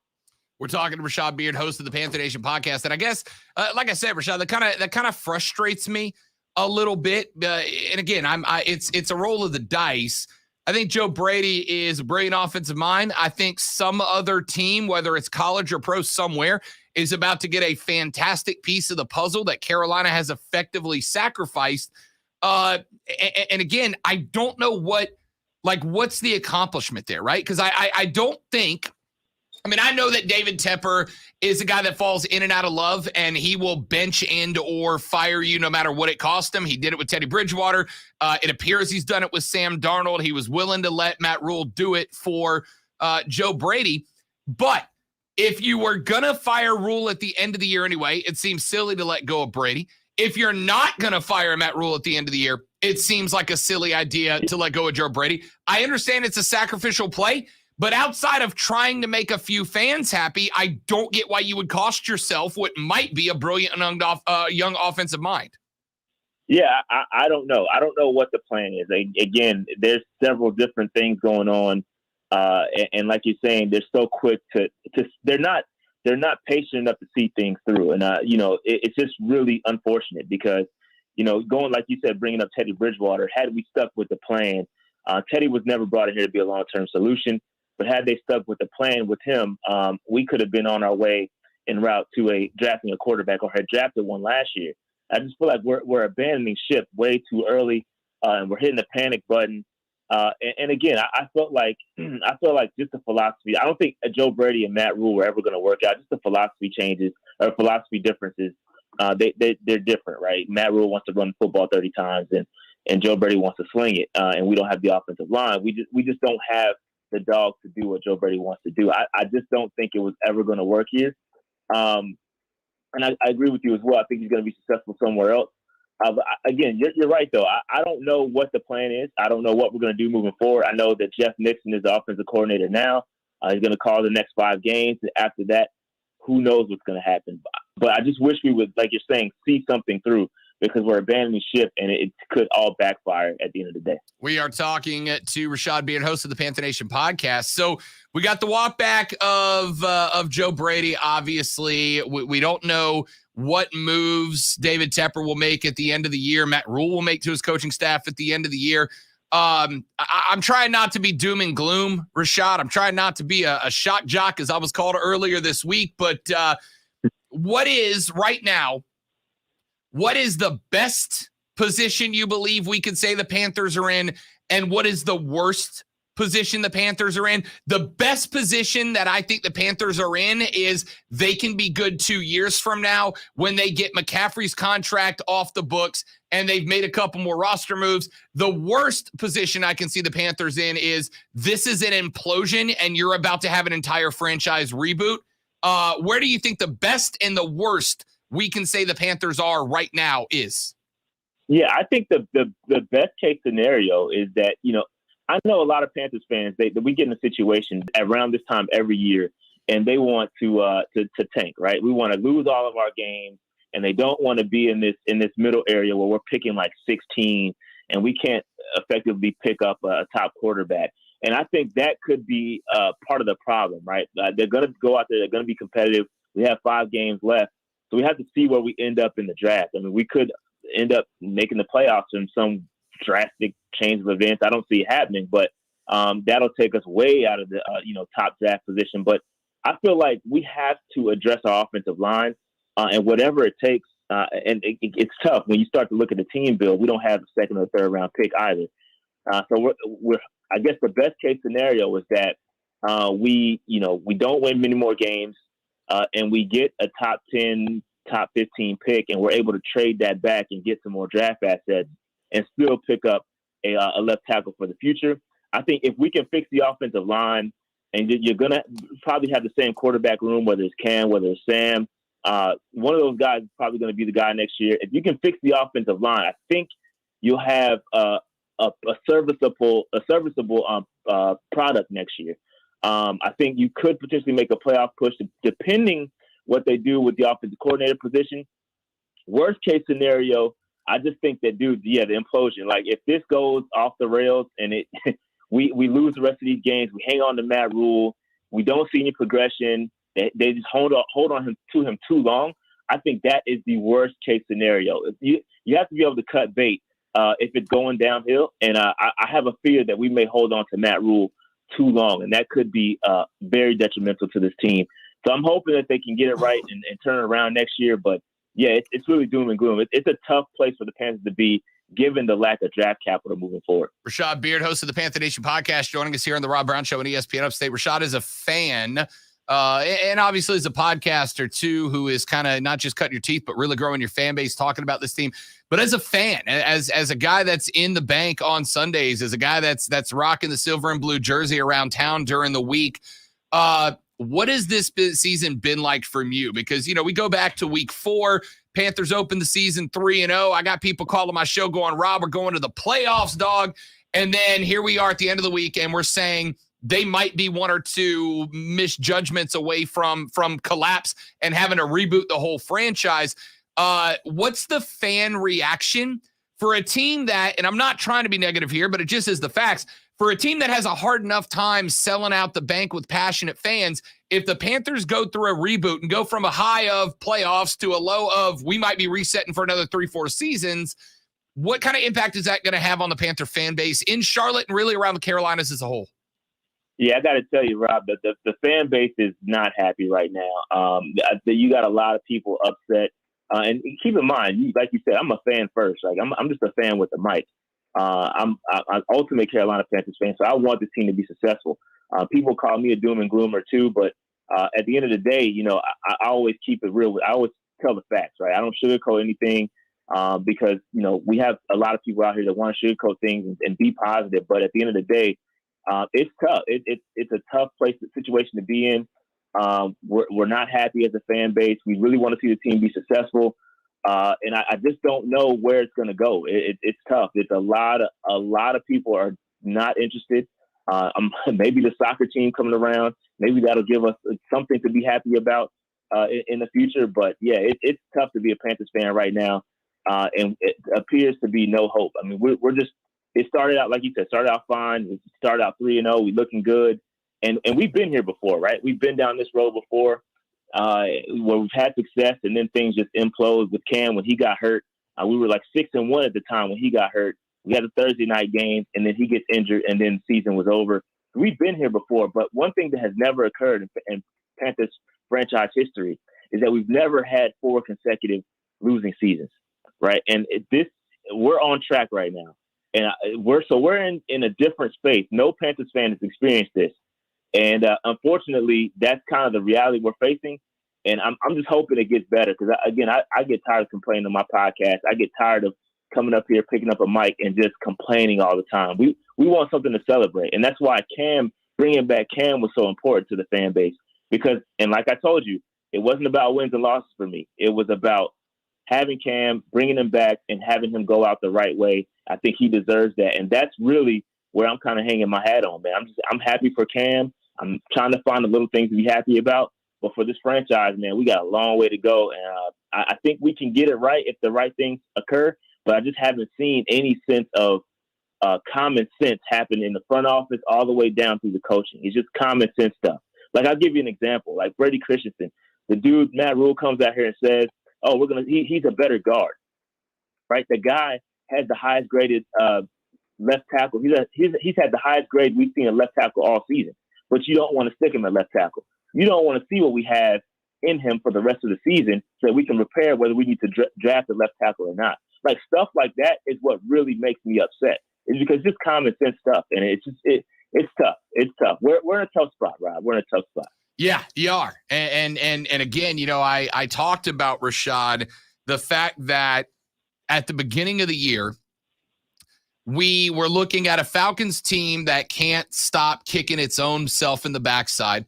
We were looking at a Saints team that lost Drew Brees and still had talent, but had a big fat question mark about who was going to lead that team. And I said, I think the Carolina Panthers this year are set up to be on a solid ascent. But the important part is not to be good this year. It's to be good either next year or the year after that, whenever Brady walks away, because I think the Buccaneers are going to go through the same thing the Saints went through when Breeze left, and it was going to create kind of a power vacuum in the NFC South. And I said at the beginning of the year, I think the Carolina Panthers are the team that are most positioned to take advantage of that power vacuum when Brady leaves, unless the Saints get lucky and hit on a Breeze replacement, which, by the way, the rumors now are that Russ Wilson may be a New Orleans Saint next year because he said he's willing to waive his no trade clause to go to New Orleans. We'll talk about that if and when it gets here. We went in a matter of Rashad, about 9 weeks from the Carolina Panthers are the most poised team in the conference to take control of the power vacuum when Brady leaves. 9 weeks later, I'm sitting here going, dude, you said you're looking for little things to hang your hat on and be happy about? Short of Cam's back, Rashad, I'm running out of stuff that I can think about to make me happy for the Panthers, big guy. Yeah, man, it's tough. I mean, the defense is looking decent at times, or better than decent. I give them more credit. They didn't look good at times. But, yeah, outside of that, it's really tough, man, because, again, it's just the little decisions. Like you said, you framed it perfect. We were in position to take over this division. We were in position to challenge. And we're right now, even as bad as it is, we're still technically second in the division as we own the tiebreakers over the Saints and the Falcons. So like we're still, I mean, it's just we have to go out there and we have to execute. We have to win the games. We have to adjust. It's just simple things that I feel like college coaches have never been prepared for. They've never been able to be successful in the league. So I just feel like going up from David Tepper on down, it's just decisions after decisions, and they just continue to pile on each other, and you just snowball them, and they're just bad decisions across the board. So, I mean, I'm hopeful that we can turn it around, but it's not looking good for me at all. It's not looking good. So we're talking with Rashad Beard, host of the Panther Nation podcast here on the Rob Brown Show and ESPN Upstate as we take a look. We got Carolina coming off the bye week. Time to get healthy, time to get right, time to evaluate. You know, Matt Rule said 4 or 5 weeks ago, we're going to change the identity of this team. We're going to go back to running the ball. We're going to take the ball out of the hands of the quarterback, etc. That lasted exactly one game, and then they went right back to the same team they were before. We got the bye week. We got a week off, and you got an Atlanta team that is, well, frankly, not very good. Rashad, you pushing for if you're in charge, you got the button in front of you. You pushing for a dub, or I mean, how do you handle this? I mean, are you trying to get young guys in there? You don't have a lot of front end picks, so where you pick's important. Do you go ahead and tank the rest of the way? Well, I'm never on board with tanking. I'm never going to cheer for a tank. These guys, I've spoken to players, and it's never going to happen. Like these guys have, they've got bills to pay. They've got other contracts to play for. So I'm never for tanking. I don't expect the team to tank. So for me, for the coaching staff, I really want to see Deontay Brown, and I really want to see Brady Christensen play. Like I want to see those young guys, Terrace Marshall. We need to see these guys, man. Like they're high picks. We need to see whether they have outside Deontay Brown. They're high picks that we need to see. We need to see what we have in those guys moving forward so that we know what to build around. I think it's a stupid move to not play Brady Christensen at left tackle. Now you're pretty much pigeonholing yourself into picking a left tackle next year. And so I need to see Deontay Brown, monster in college. We have not seen him all year on the offensive line, a place where we're struggling. I need to see those guys play. In Atlanta, Atlanta's going to be tough. I think they play well on the road. They haven't won a game at home, but all their W's have come on the road, right? And we're not a good home team. So something's got to give here. I think we've only won one game at home. So do I expect us to win? I want them to win. I want them to beat Atlanta. Anybody over Atlanta, right? I don't want to lose any time to Atlanta. So I want them to go out there and get a victory. I want Cam Newton to beat Atlanta. But I just don't see. I'm going to be surprised to see or anticipating to see the offense, right? How is this offense going to come out there? Is it going to look new? Are they going to do some things different? Are we going to actually, in fact, run the ball 30 times? Because Atlanta's defense is soft in the middle, so we can run on them. Will we do it? I don't know. It went well last time we played the Falcons. Are we going to try to copy and paste? I don't know. I have no idea. I don't know what to expect from this team, man. It's just really confusing sometimes. But I really want a W. And I hope they go out there and get it. Rashad Beard here on the Rob Brown Show and ESPN Upstate. All right, last question for you, Rashad. Christian McCaffrey now on IR, shut down for the year. We learned a couple weeks back. By the end of this year, he will have played in 10 of 32 games in back-to-back seasons. But dude has the biggest RB contract in the NFL, which is frankly as good as he can be when he's healthy. He ain't healthy. And that contract looks like an absolute nightmare. And I've told Panther fans the worst part about the contract isn't just the cap hit or anything. It's that it effectively makes a guy who's never healthy untradeable as well. I mean, McCaffrey, if he's healthy, you could overhaul your offensive line with one running back, you would think. But now you got a guy stuck on the bench that can't keep his wheels under him. What's the future for Christian McCaffrey in Carolina if this injury bug just keeps hitting him like it has? Yeah, I don't know what's going on with Christian, man. I don't think he's going anywhere next year. I think he'll be back. When you look at the contract, I think we have it out after 2023. I think that's where the relief comes. But until then, I mean, literally, Christian McCaffrey is the face of the Panthers outside of Cam, right? We brought Cam back. Before that, Christian McCaffrey was the face of the franchise. So I think that was more of the contract, the extension, I think more so justified that than anything else. And we're kind of stuck with it. I'll just say this, and I was completely against the contract when we first offered it to him. When we first extended him, I was like, man, this is terrible. Look at the teams across the league. No Super Bowl team is built around the running back. All the teams that have high-paying running backs are trash, except outside of Tennessee. Outside of Tennessee and Derrick Henry, all the other teams are garbage or middling. They're not good teams. So you don't build a team around a running back. I know Christian McCaffrey's special. He does different things. His talent have never translated to W's, right? I've always said that. I've always been on that energy. But we've got him. And so I think at this point, you got to hope he gets healthy and just roll him out there. Nothing you can do at this point. I mean, obviously we're stuck with it until 2023, and it kind of is what it is. We are talking to Rashad Beard. He is the host of the Panther Nation podcast. Follow them on Twitter at Panther Nation PC. Of course, go to their YouTube page and subscribe and hit that bell so you get the notifications, because Rashad and David go live constantly to talk Panther football. Rashad, my man, I know it's not as fun as it was the first 3 weeks of the season, but I appreciate you coming on, big fella. No, man, it's always fun to get up there and chop it up with you guys, man. You guys are always fun. And, again, it'll get better, man. NFL cyclical. We'll come around at some point, and hopefully we're still talking to each other at that point. By the way, your boy's going to be up in Charlotte, it looks like, on December 30th for the Gamecock North Carolina Tar Heel Duke's Mayo Bowl. So if you're around, Rashad, we may have to get it up and get it going, man. Yeah, let's link up. Let's do it. I love it. That's Rashad Beard, host of the Panther Nation podcast. Appreciate his time as always. Let's take a break. I am Rob. He is Lonzo. Back after this.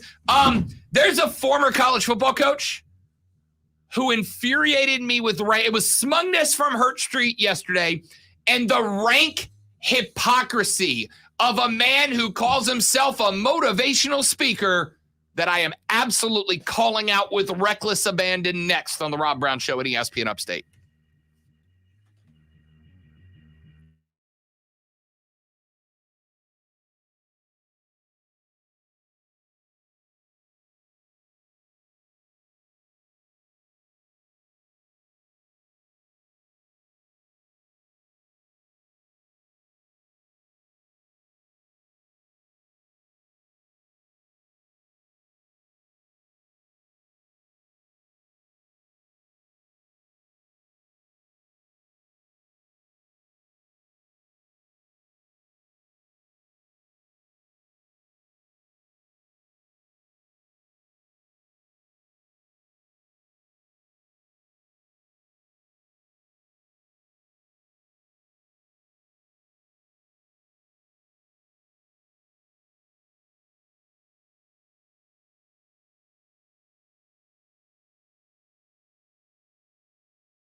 They open up ACC play when they match up against Syracuse.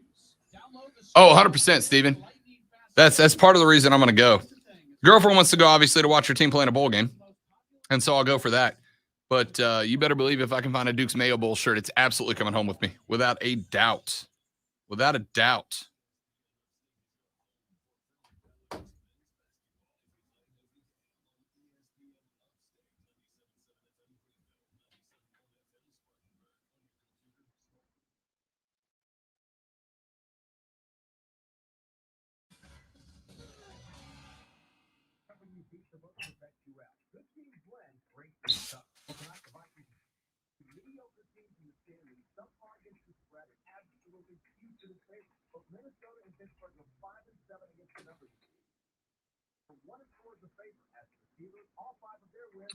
What's this?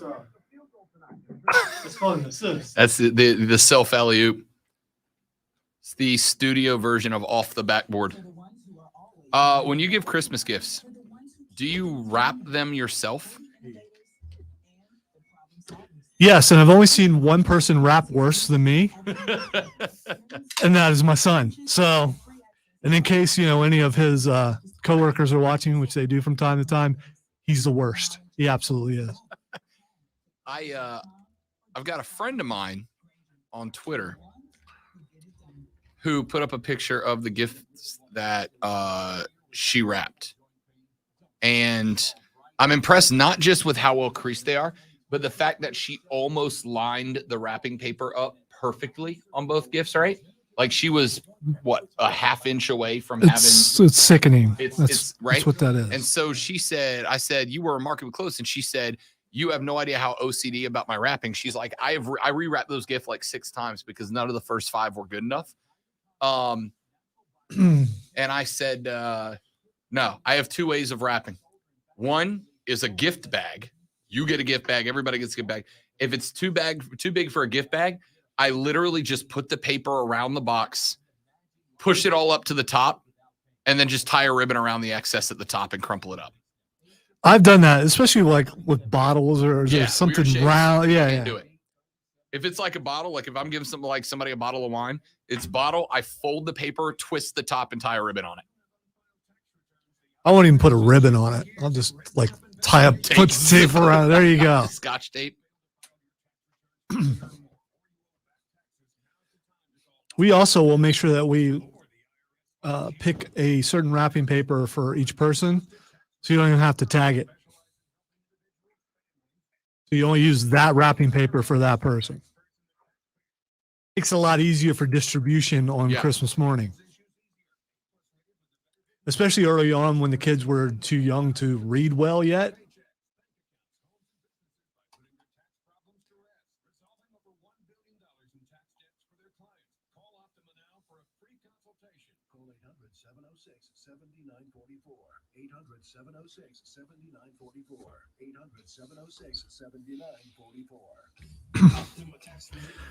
Although this year I bought a gift that might take like an entire thing of wrapping paper to wrap. It's so big. No, it's not a car.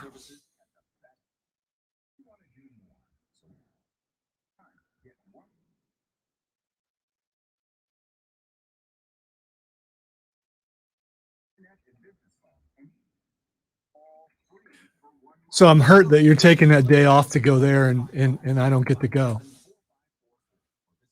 Oh, to the Mayo Bowl? Yes. Take the day off and come with me.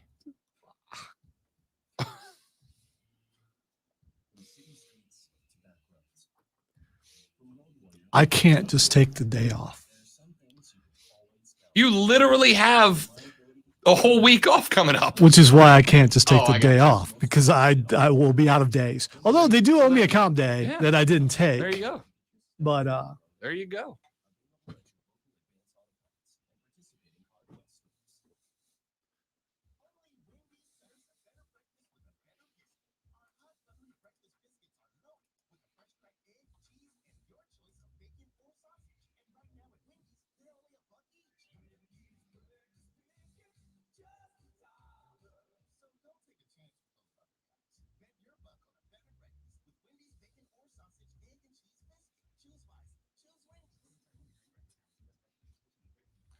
Gimmick idea: a wrestler who never acknowledges insider lingo and gets furious at all the made-up words.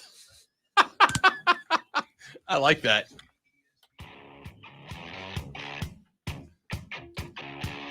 Yesterday, I told you I was furious at the smugness of Kirk Herbstreit, asking for accolades for the College Football Playoff Committee for finally doing the right thing when they had no other choice. Today's target is Gene Chizik.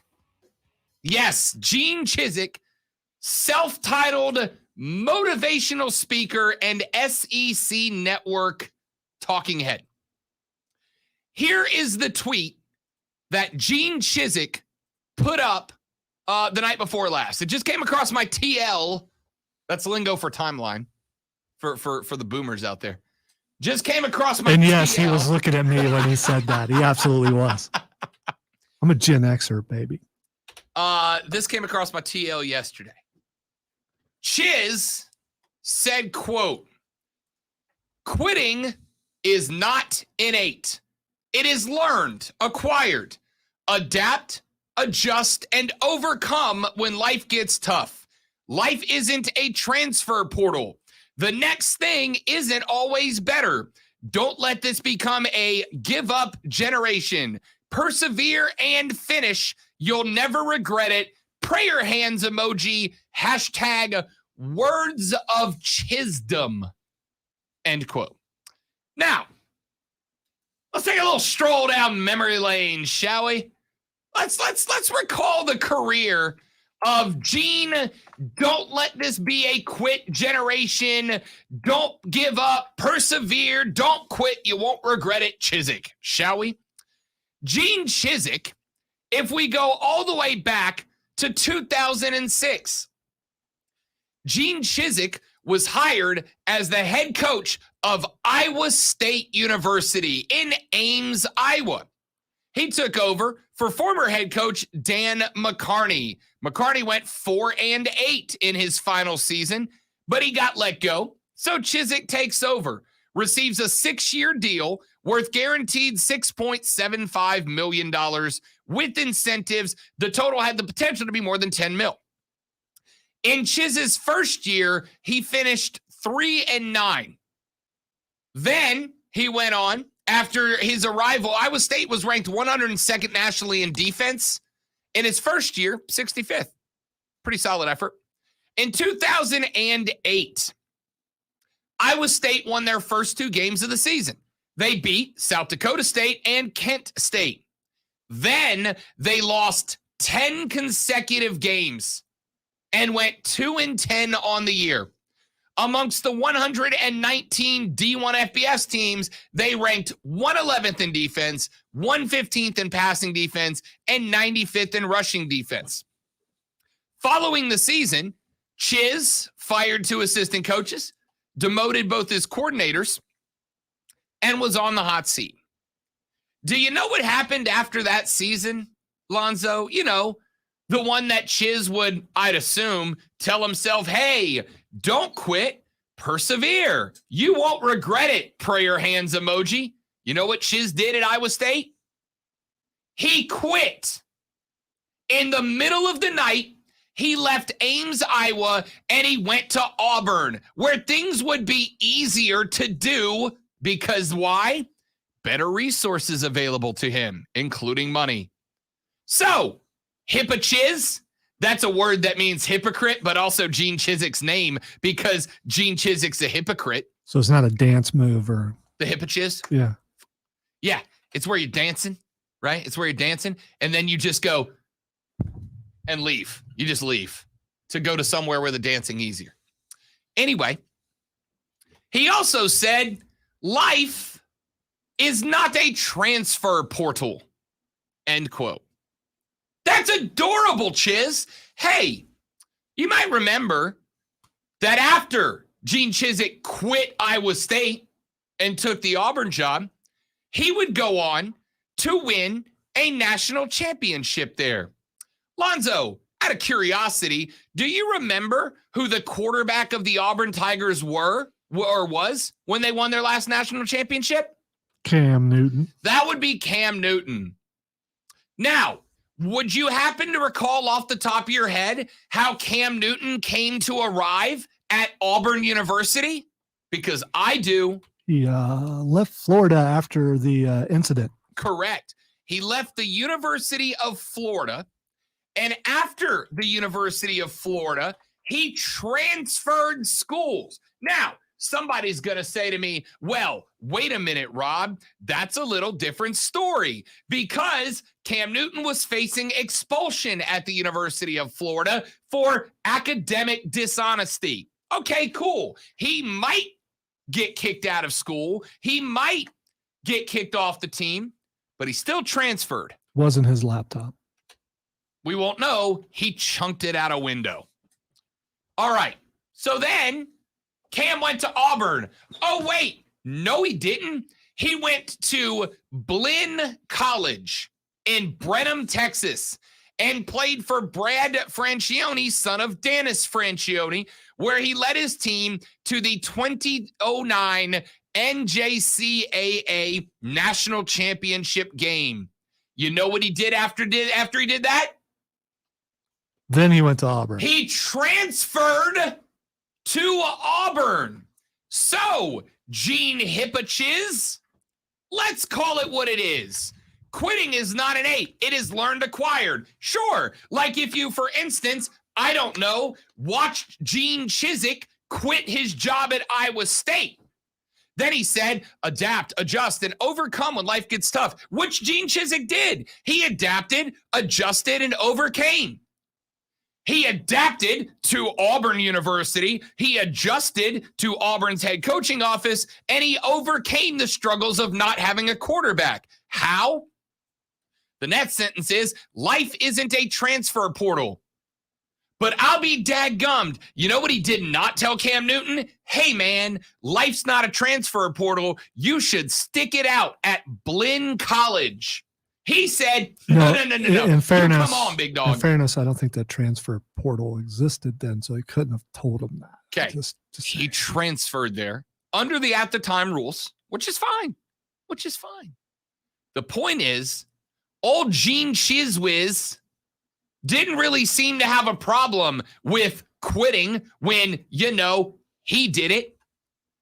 He didn't really seem to have a problem with life being a transfer portal when, a guy who transferred won him a national championship. And oh, by the way, do you think Gene Chizik would be getting paid $1 million a year by ESPN and the SEC network if he hadn't had a national championship under his belt? No. You see, Gene, the moves that you made to better your life have resulted in you getting paid thousands of dollars to travel around the country and tell people not to do what you did, you hypocrite. I think I'd rather listen to Gene Chizik because I'm sure his message is positive and you're just so negative. Yeah, you know what the difference is between me and him? Mine's honest, Gene. Mine's honest. I'm not going to look kids in the face and go, don't quit when you're a quitter. I'm not going to look kids in the face and say, don't transfer when the only reason you're famous is because of a transfer quarterback that won you a national championship.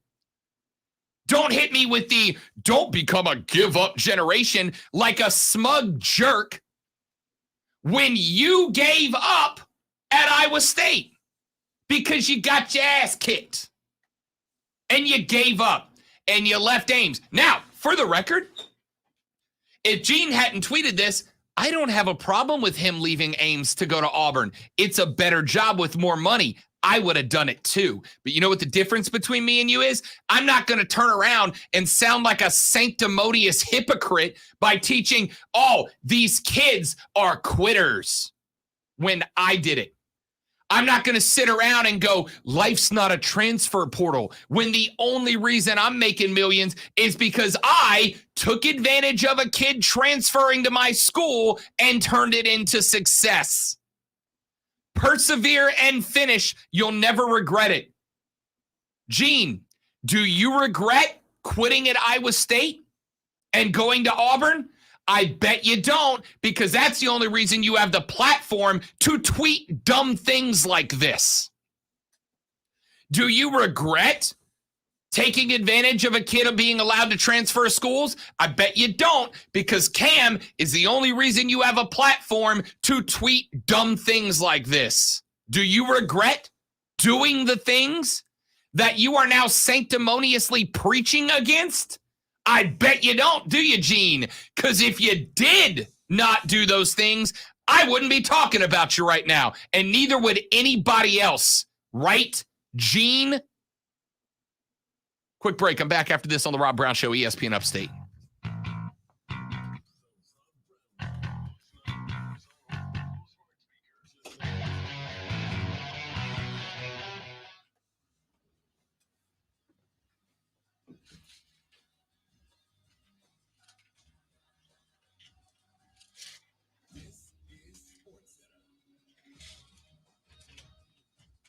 I'm Christine Nisi. A source told ESPN's Jeremy Fowler Vikings running back Dalvin Cook has passed tests on his injured shoulder and will play tonight against the Steelers, barring any pregame setbacks. Minnesota and Pittsburgh each needing a win to remain in the chase for an NFC and AFC wildcard spot, respectively. Cowboys coach Mike McCarthy back in the office after a 10-day absence due to COVID-19, guaranteed a win for his team for Sunday's NFC East showdown at Washington. Dallas has a 2-game lead in the division. Riding a 4-game winning streak. By the way, in his career, Cowboys QB Dak Prescott is 7-1 against Washington. Alabama quarterback Bryce Young, AP College Football Player of the Year. Works for me. Hutchinson was second in voting. Pittsburgh QB Kenny Pickett third. Florida International reached an agreement to hire Memphis defensive coordinator Mike McIntyre as its new football coach.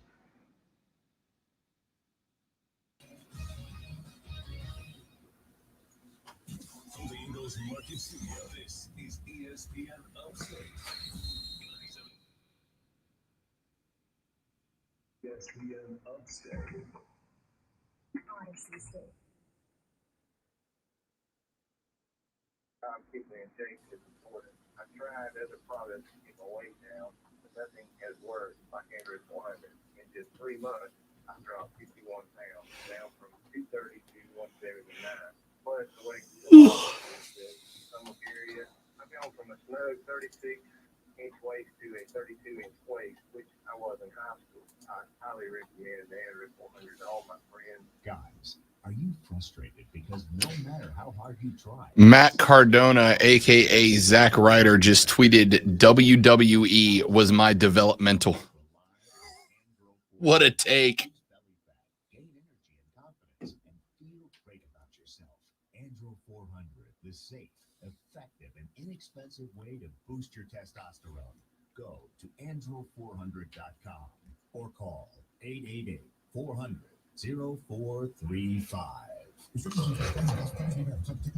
Look, money's tight for everyone right now. It's been a tough year, and you sure don't need to get hit with a big, unexpected bill. Like, what if your car breaks down right now?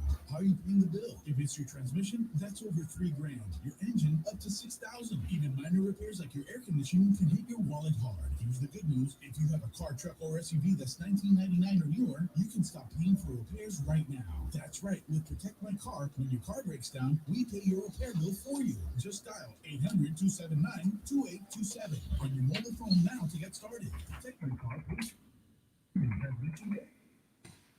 Much more. Dial 800-279-2827 and get your car protected.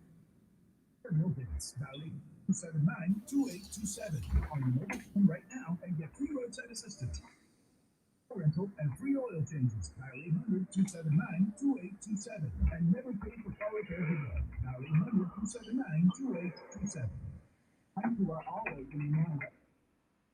To keep things running. We're the innovators and the problem solvers. Granger offers supplies and solutions for every industry, experienced staff at local branches, and free access to experts to help answer your toughest questions. So whatever challenge you face, we have the knowledge and products to help. Click Granger.com or just stop by. Granger. We'll get it done. Get help managing your money for the life and years ahead with Fidelity Income Planning. We'll look at what you've saved, what you'll need, and help you build a flexible plan for cash flow designed to last, so you can go from saving to living. Dance all night.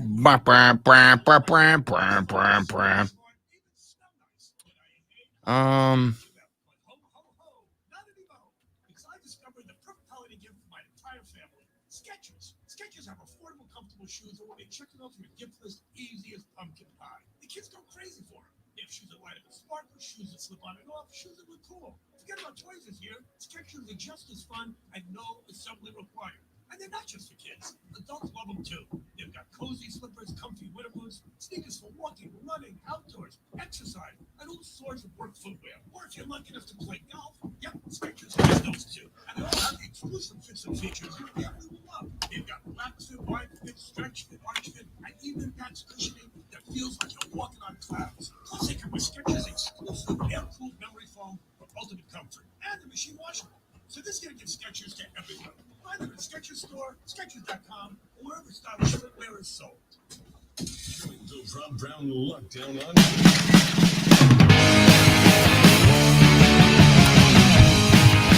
Texas says, Gene says don't give up, which is rich coming from a guy who no longer coaches. Why did he give up? Just because he was a bad college coach? There's high school, middle school, and rec league coaches that need coaches. Don't give up on your dream, Gene. I'm just saying. Gene Okerlund greater than signed Gene Chizik, right? We're all on board with that. All right, 844 GSP ESPN. I got just a minute ago at KC Chiefs Chad 20 on Twitter. That's a Twitter handle. That's not his full name. At KC Chiefs Chad 20. I knew that. Oh, Did okay. you? I mean, come on. You had a look of shock like that's what a man calls himself. No. I perked up because he's obviously and he's a P1 guy. And he's a Chiefs fan. He's a P1 guy and a Chiefs fan. He said, Rob Brown Show is lighting Coach Gene Chizik on fire, and I'm here for every second of it. I want you to know, I have never had an issue with Gene Chizik until literally yesterday. Never had an issue. I'm a really nice guy. I promise.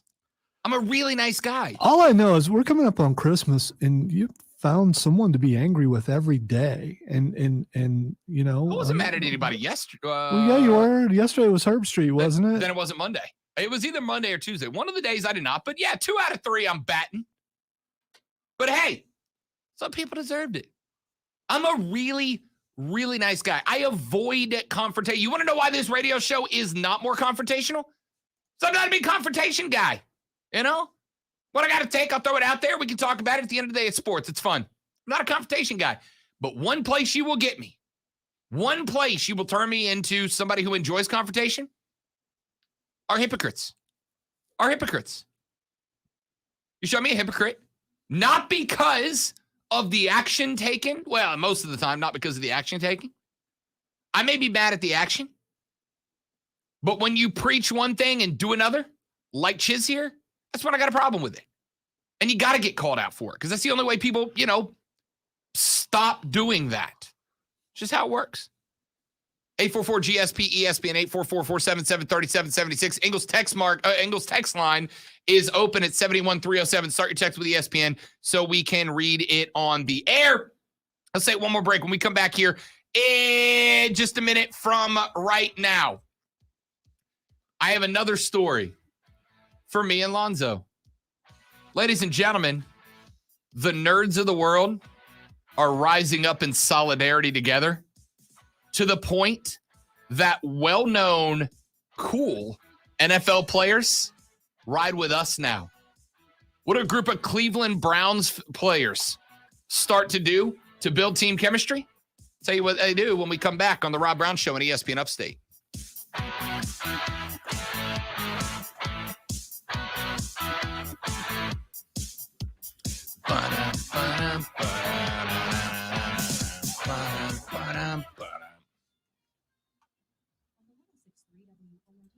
So talk it over. Burn out. You know what drives me crazy?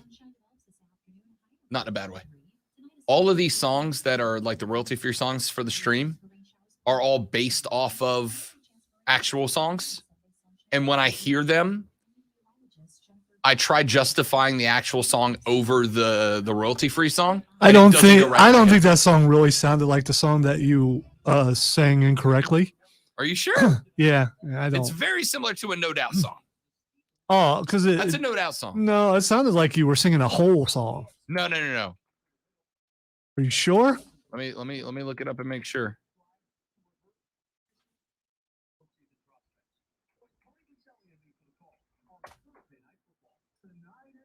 The NFL plays here on ESPN Upstate. Do you really want to go through another year with that awful joint pain? Don't do it. Resolve right now to get yourself moving. You all right? Yeah, I'm trying to remember what the song is. I can hear it in my head, but I can't remember the title of it.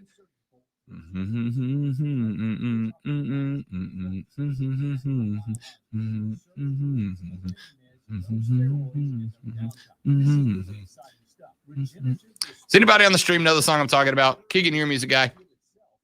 I'm telling you, it's a whole song. You might be right. You might be right. I might be crazy, but it just might be a lunatic you're looking for. Yeah, there's no mistaking who that is.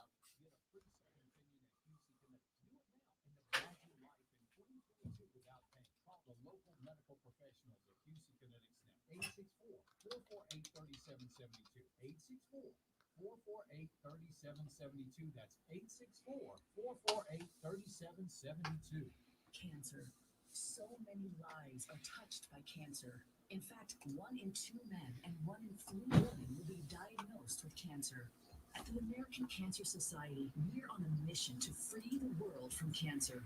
It's a big mission, driven by little things, like a ride to treatment, a free place to stay, a 24/7 helpline. But these little things are really the big things, because to a cancer patient and their family, they're everything. And every day, we reach thousands of cancer. So you're not talking about celebrity skin from Whole. Let's find out.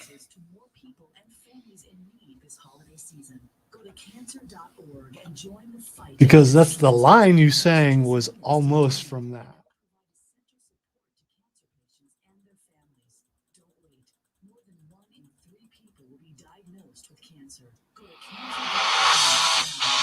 Yep. Make me over. All right, stop. It's very similar. Yeah, but stop. No, stop. Brooke Because is the one that's playing over this thing. Yeah, it's very similar to the opening riff. I can get where you think that they're similar. The opening riff. Yeah, no. I agree. I'm not even sure it's in the same key, but it has the same cadence. I want you to play it coming back so I can hear it again. I don't remember what it's called. It's called Famous Person Epidermis. That's the royalty-free title.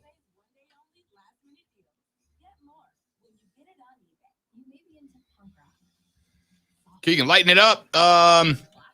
Yes, that is correct. That is correct, Keegan. Cam, who came there via transfer. So make me over. Yeah, it's the same riff. Almost exactly the same.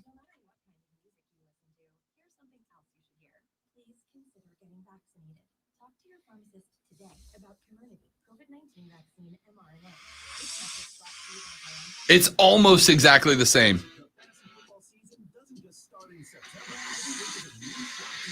You know what the difference is?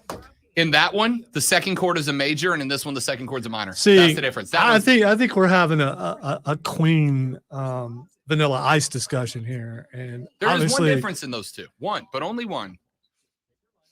It's the bass note that starts the second down down down down down down down down down down down down versus down down down down down down down down down down down down down.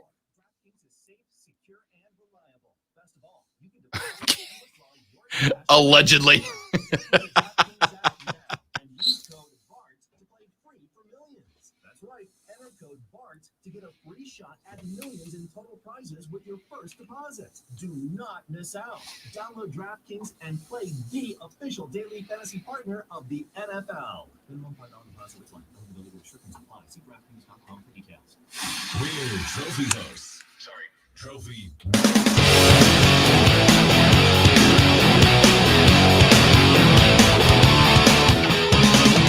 Celebrity Skin by Hole. That's the song it sounds like, kind of, except in that one, the second chord in the riff is a major, and in Celebrity Skin, the second chord in the riff is a minor, but other than that, they're the same. I want to apologize because obviously you thought I was going to play it again when we came back, and I didn't do that. I was getting ready for it. Yeah, I'm sorry. I was getting ready for it. I was fired up. I was ready. Since we had the discussion on stream, I thought maybe it was a stream exclusive, and so I.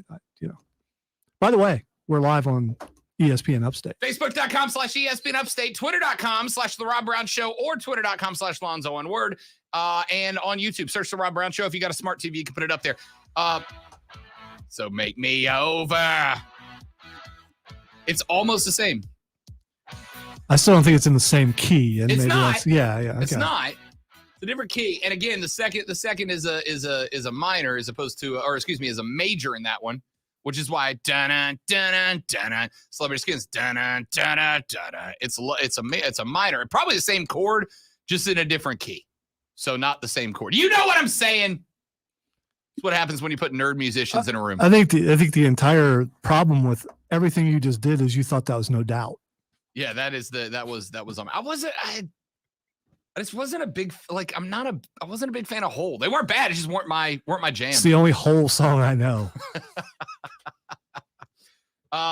Courtney Love, right? Yes. Yeah, Courtney Love. That's right. Knew that. All right. Let's do this.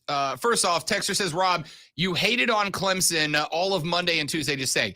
No, I did not. I told you what was happening, and I said it might with a capital "my" be a problem. That is not hating on your team. That is analyzing. And this is the problem with sports fans, is you can't take analyzing as hating. You think, oh, they're hating on me because they're not telling me how incredible we are. That's not how it works. That's kind of hating right there, saying it that way. Oh, but this is hating. Yeah, that's hating right there. I am hating on your taking of genuine analysis as hating, because it wasn't. If I want to hate on your team, I'm going to hate on your team. But I don't hate on anybody's team except for the Atlanta Falcons. I will hate on them because it's fun for me. There's a difference between hating and analyzing your team. I said what's happening at Clemson. Your DC's gone. Your OC's gone. Your AD's gone. But forget Dabo at the Raiders. Let's take that off the table. Those three things, that's bad for a football team. I don't care if you love them or hate them. That's bad for a football team. Well, what do we have over here? What do we got over here? Couple of haters. Listeners, SAWFT soft. That is analyzing what is happening. I also went on to say that if there is one coach in America outside of Nick Saban that I trust to be able to bounce back from this, it's Dabo. Is that hating? I didn't think so. When we come back, we are going to test Lonzo's ethical code. I know. And it's a sports story, so you can't say no on the Rob Brown Show at ESPN Upstate.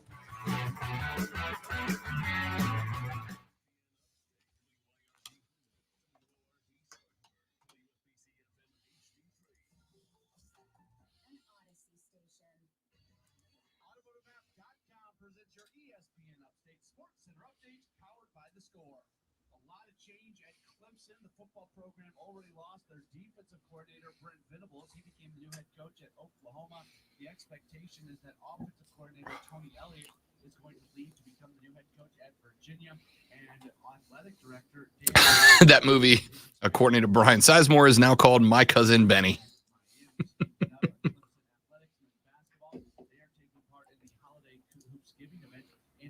They're going to face off against Drake coming up on Saturday. The Clemson women, they also return to action coming up on Saturday.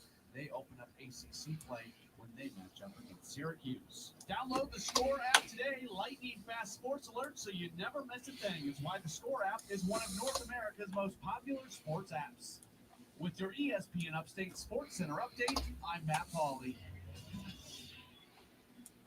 Have you heard the Rob Brown Show? Tony Atlas here on the Rob Brown Show. Over the past couple of years, Tony, we have seen a real step up in the number of African-American wrestlers. You, of course, one of the first African-American wrestlers to hold the WWE Tag Team Championship event. What has it meant to you to see an elevation of black wrestlers at that level of professional wrestling and knowing that you are a part of that back? I don't view as an excuse zero. It means absolutely zero to me because in wrestling, there ain't no black, there ain't no white in wrestling. I was riding with Tommy Rich one time, and I was wrestling all these people in this little redneck town with all of them cheering for me. Tommy Wildfire Rich said, "You're not black, Tony. You Tony Atlas." See, wrestling fans never saw color. They didn't give a red ass what color that wrestler is. All they do like that is wrestling. They don't care. Society may care, but the fans never did.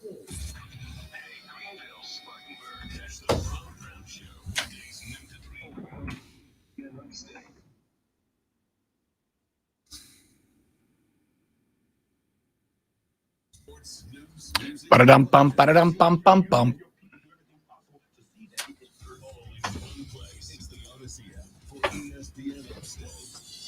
Odyssey is your new home for all the audio that matters to you. Download the Odyssey app today for all the sports you love. Get more back to normal and listen to ESPN Upstate. Warning. And check this out. We're on official Rob Brown lockdown. Yeah. Real, unfiltered sports talk manufactured locally for the Carolinas. Yeah. Only on ESPN.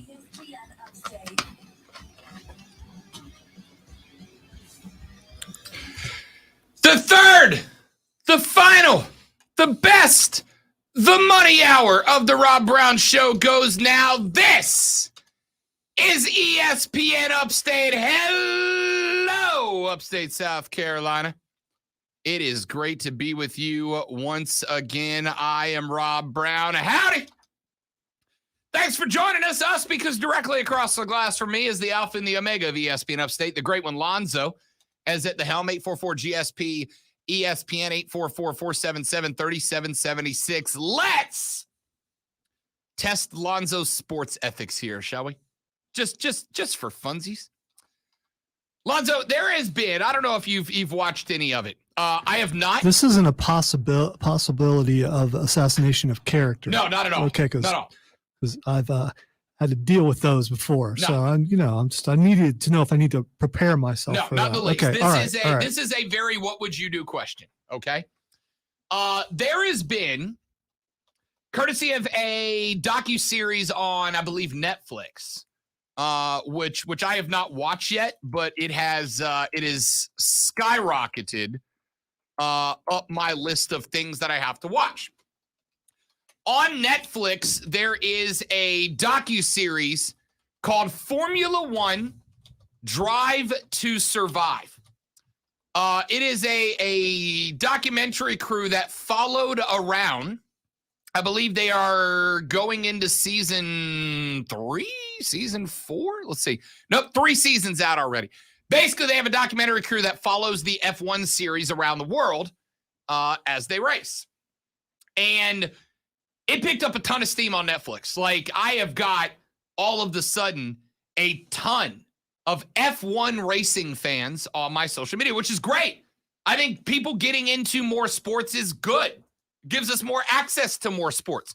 When sports move the needle, right? When sports move the needle, it opens up access to more sports. That's great. A lot of people have been very interested in F1 and that popularity courtesy of the F1 Drive to Survive documentary series on Netflix, which I'm probably going to start this weekend now, is gaining some traction, which is awesome. Well, the Formula One season finale takes place in the next few days at Abu Dhabi. Championship contenders Max Verstappen and Lewis Hamilton are tied in points going into this race. They're tied in points, which means that effectively whoever finishes higher in the final race of the season will be this season's F1 champion. Now, both of these guys are a little controversial and different reasons, but both of them a little controversial. And they both have fans on both sides. Whoever finishes higher in this race wins the F1 championship effectively. However, if they were to tie in this race, then Verstappen would win because the first tiebreaker is amount of wins overall. And Verstappen has one more win than Lewis Hamilton does on the F1 series. The only way for 2 race cars to tie in a race, Lonzo, is if neither one of them finish the race. For both to get a DNF. If both of them get a DNF, then Verstappen would win the F1 championship outright. Nobody else is close enough to catch either one of these guys. So if both of them were to wreck out, Verstappen would win the F1 championship and the $70-ish million straight up payout that comes along with the title of 2021 F1 Series champion. So my question, Lonzo, would be, is it bad sportsmanship too? And would you, for $70 million, if given the opportunity and you were Max Verstappen, would you wreck out Lewis Hamilton to guarantee you both get a DNF and guarantee that you win the F1 championship for a $70 million payday and the trophy? Absolutely not. If I'm the best and I know I'm the best, I'm going to prove that I'm the best. And if the other guy beats me, then I wasn't the best. I'm not going to wreck someone, especially open wheel. The head sticks out. Yeah, I mean, you know, wreck him out, and he died, and people were able to figure out that it was premeditated and you did it on purpose. That's murder. So not only do you not win, you just killed somebody. So no, I'm not. And even still, in the end, I want to win at everything I do. I want to. I'm not going to purposefully take someone out so I can win. No. It's not win at any cost. It's win with the ability that has been given to me to prove that I'm better than you. There have been, since 1952, I'm going to ballpark it at about 60 fatalities in F1 racing. About 60 fatalities in F1. Now, the majority of these have come in practices, not actual races. I mean, practices, they lose control. I mean, these cars are going 260 miles an hour. You hit a fence at 260. I don't care if it's made of water. You're going down, right? That's just, it's part of what these guys sign up for, unfortunately. Very few of them actually happen because of crashes. The majority of them seem to happen predominantly because of cars hitting the wall. I got to tell you, when I read this up front, I initially thought to myself, obviously, I just beat him in the race, right? Just beat him in the race. Just go out there and outrace him. Just beat him. But Lewis Hamilton's the betting favorite in this race. You're the underdog in this. And then I thought to myself, $70 million? And I would not be in this position if I had not been better than him all season long. Because if I give back one race, then he can wreck me out and take home $70 million in the championship. Second place, you're walking with like 20 mil. All right. So it's like a $50 million difference, plus the ability to call yourself F1 champion. Now, question mark's going to be, if you call yourself F1 champion by knocking the other guy into the rack, into the fence, and ending his race and yours as well, and defaulting into the championship, which, by the way, I am not even going to use that word, defaulting into the championship. You raced your way into the position to be able to wreck a guy out and take the championship. So, you got yourself into that capability. I need some clarification. So one has to finish ahead of the other. They don't have to win the race, right? Correct. Whoever finishes ahead of the other will likely be F1 champion. It basically, there's a couple of caveats that could shift that up. But there's like a 90% chance, 95% chance that whoever finishes higher than the other will be the F1 champion. Is this, I believe, regardless of the spots. This isn't like NASCAR where you have teams, right? There are teams, yes. Okay, so would it be a team strategy to have someone who's further back to take the guy out? I thought about that, but here's my thing. How is that any different than wrecking the guy out? By the way, I'm not saying I would do that. I'm asking, is that a possibility?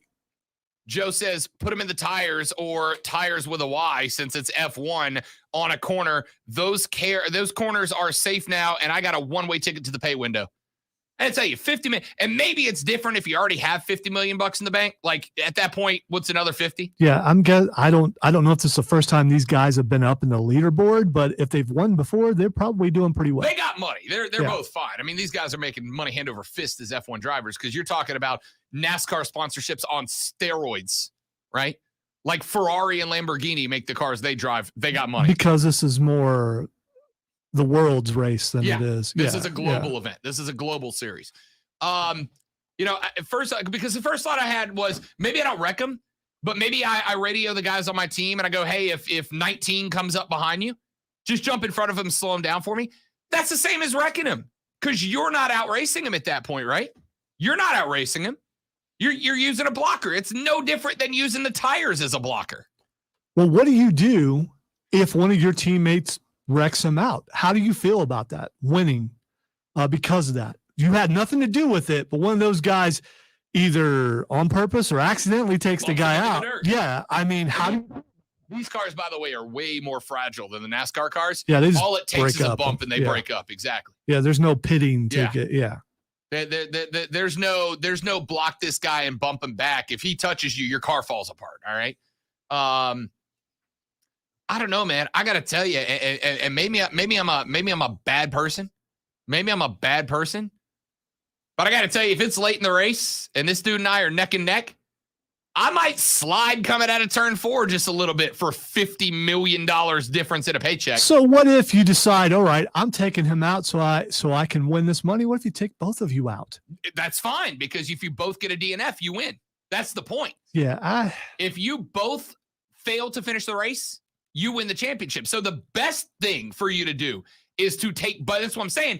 You turn your car less into, let me see if I can kind of push him into the dirt and slow him down, and let me drive into him and wreck us both out, because I will definitely win if that happens. You know, even though I've met people who don't deserve this of me, I still think too highly of people to believe that they would do that, even in the midst of competition, because of what's at stake. And it could be a life. It's not like, hitting some guy low and he'll be okay later type of thing. This is someone could die. And I just don't believe, I want to believe that someone wouldn't even think of doing such a thing. I mean, I came across, the only reason I asked this is because I came across like 4 different articles and blogs today from people who were asking the same question, right? I got up this morning and I go to fark.com, which is one of my favorite websites, because they put like weird sports news up there. With a K. With a K, yeah. Yes. FARK. They put up weird stories. I love it. They just kind of grab all the weirdest stories in sports. If I ever come in here with like a jacked up weird story on sports, that's probably where I got it from. And they put up there, they're like legit, like genuine question. If it was going to win you 50 mil, would you put this dude into the tires and wreck both of your cars to guarantee yourself a W? And initially I was like, no, man, I'd want to beat him. I'd want to beat him. And then I thought, $50 million is a lot of $1 million. That's a lot of $1 million. I'm not saying I would do it. I will tell you, I'd think about it. All right. I'm just going to be the realist and the honest one here. I'm going to be as honest as I can. For 50 mil.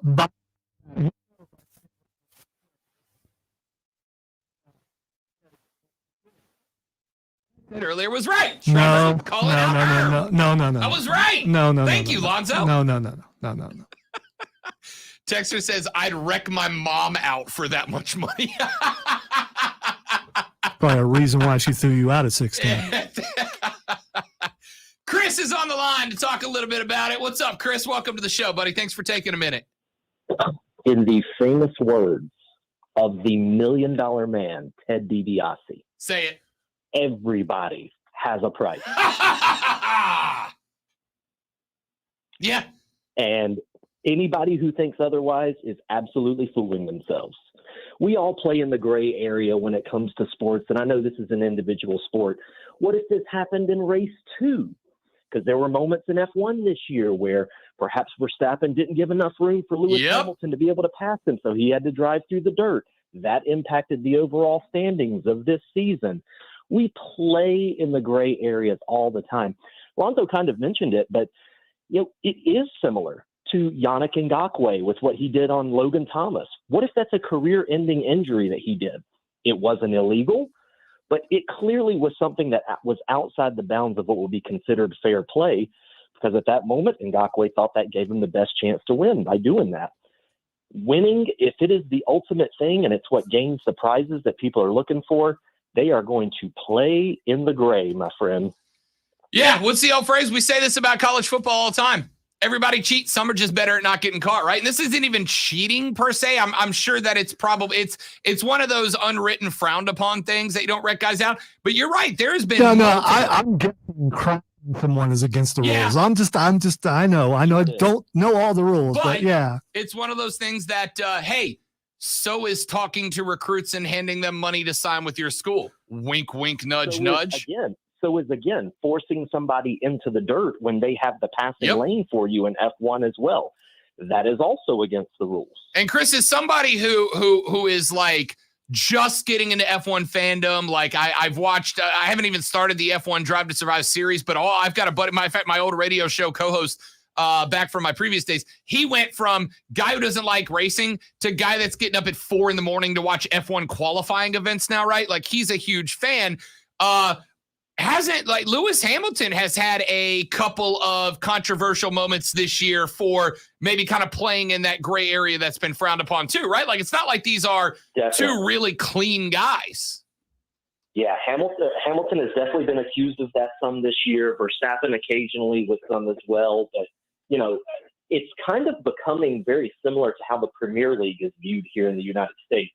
When you get kind of a niche audience that gets behind something, it's very easy for it to kind of spread like wildfire, and it becomes tribal in nature. And F1 overseas, as you guys well know, is absolutely massive money. Some of the most highest paid athletes in the world are F1 drivers, and very similarly the soccer players. And so to watch what's happening with the United States starting to embrace it, plus you add in some of the off-track drama.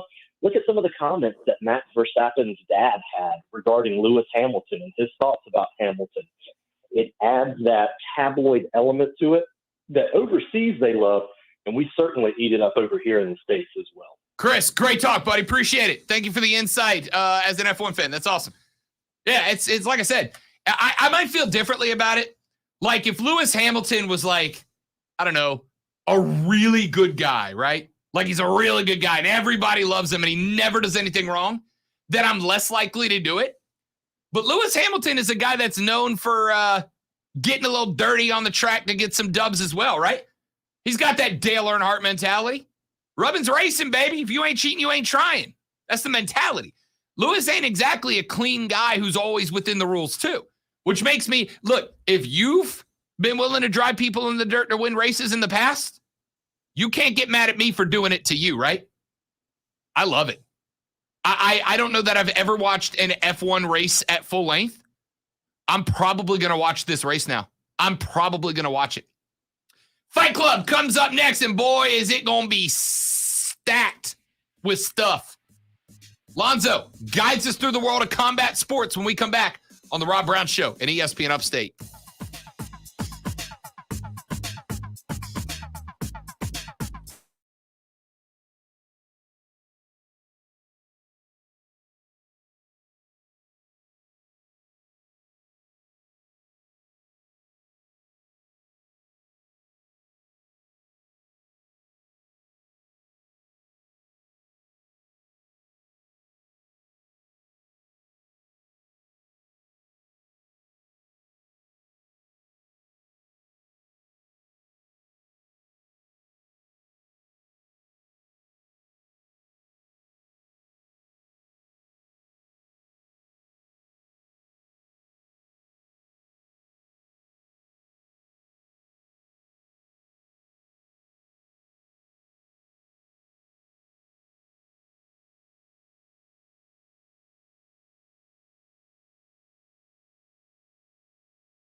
on that particular commercial. Yeah.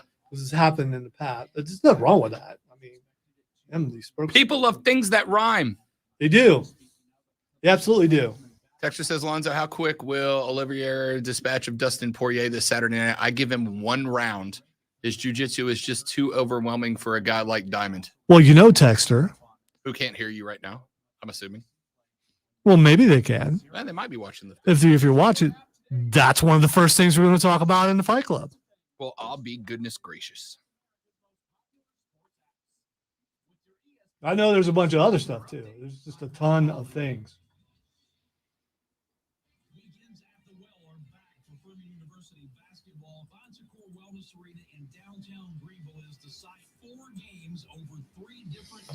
Tickets are available now at FurmanPaladins.com. Mark your calendars for January the 8th, February 5th, and February 19th. 4-game packs starting at just $40.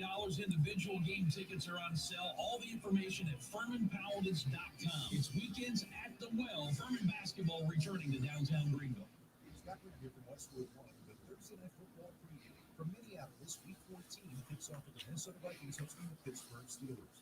Ben Roethlisberger in Pittsburgh, a down-to-the-wire win over the Ravens, leaves them above 500 and keeps them in the playoff hunt. Head coach Mike Tomlin after the win. Our continued commitment to playing football was significant. Although we didn't have a lot of success early in a couple of games, we're gaining the rhythm of success in that area. The defensive side of the ball.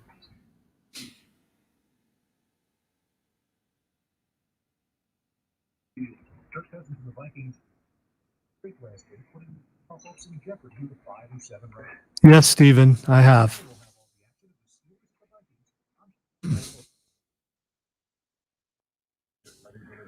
I watched it last night, as a matter of fact. And don't be so critical of Rob. You never know. He might have watched it. Assuming we're talking Hawkeye, and no, I have not watched last night's episode. I will watch it tonight. Maybe if we should make it to like year 5 together, I will no longer be optimistic. But it's going to take a lot. It's going to take a lot.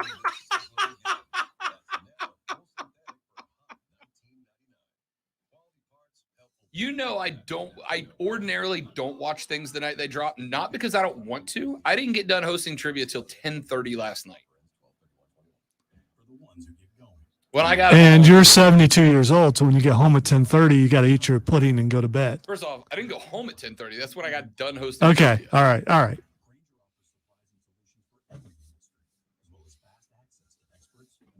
I'll say even in my advanced age, I make it to 11:30 at I least. think Johnny Depp actually plays guitar. He does. He's in a band Oh, that's right. He is, isn't he? with a couple other famous people. I think they're still in the band. Who's in Johnny Depp's band? Just typed it as Johnny Derp, and that is a character I want to see. Like Johnny Depp with the charisma, but just dumb. Johnny Depp's band is called the Hollywood Vampires. I think they've been around for a while too. Oh my goodness. Alice Cooper, Johnny Depp, and Joe Perry. Told you. I told you there were some famous people in it. Spotify's about to get the update. That's not, I mean, it is famous people, but it's not just famous people. That's All right, famous musicians. Musicians, along yeah. with him, yes. But any band that Alice Cooper is singing in, it's Alice Cooper. I mean, you know, it looks like they do a lot of covers though. probably. Speaking of Alice Cooper, loved the new commercial with him in it. With Baker. Yeah. Gonna borrow a wheelbarrow. I plan on doing some mulching later. Yes, I love that. Now you can't help but picture Alice Cooper mulching. Okay, stop playing. Thank you. I couldn't hear you over Johnny Depp's cover of Heroes. That's what I said was can I borrow a wheelbarrow? I have some mulching to do later. Yes. We can be heroes for just one day. Touring members include Duff McKagan and Matt Sorum of Guns N' Roses and Robert DeLeo from Stone Temple Pilots. Dude! Right. I know. Dude!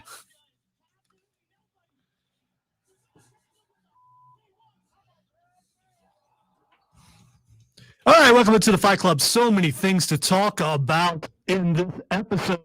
But I don't think Rob has seen yet. We're going to talk UFC, but there's something going with the announcement from UFC, some division, some barbs, some shade thrown, and it's already been addressed. Dominic Cruz talking about Daniel Cormier in the UFC 269 media day says, when it comes to DC, I usually mute it. I love DC. He's my friend, but to me, from my experience, he doesn't do the homework. He wants to get in and out, get the job done, make his money, and I think he cares about us, but it's just different. He doesn't do the preparation from my experience. He might now. I'm hoping he watches some film this time on me so he knows what I'm doing and why I'm doing it, but I'm not going to hold my breath on that. That's for sure. And so he said this during the UFC 269 press conferences. Cormier has already had him on camera and talked to him about this. And Cormier says the things we talk about privately, we aren't supposed to say in public.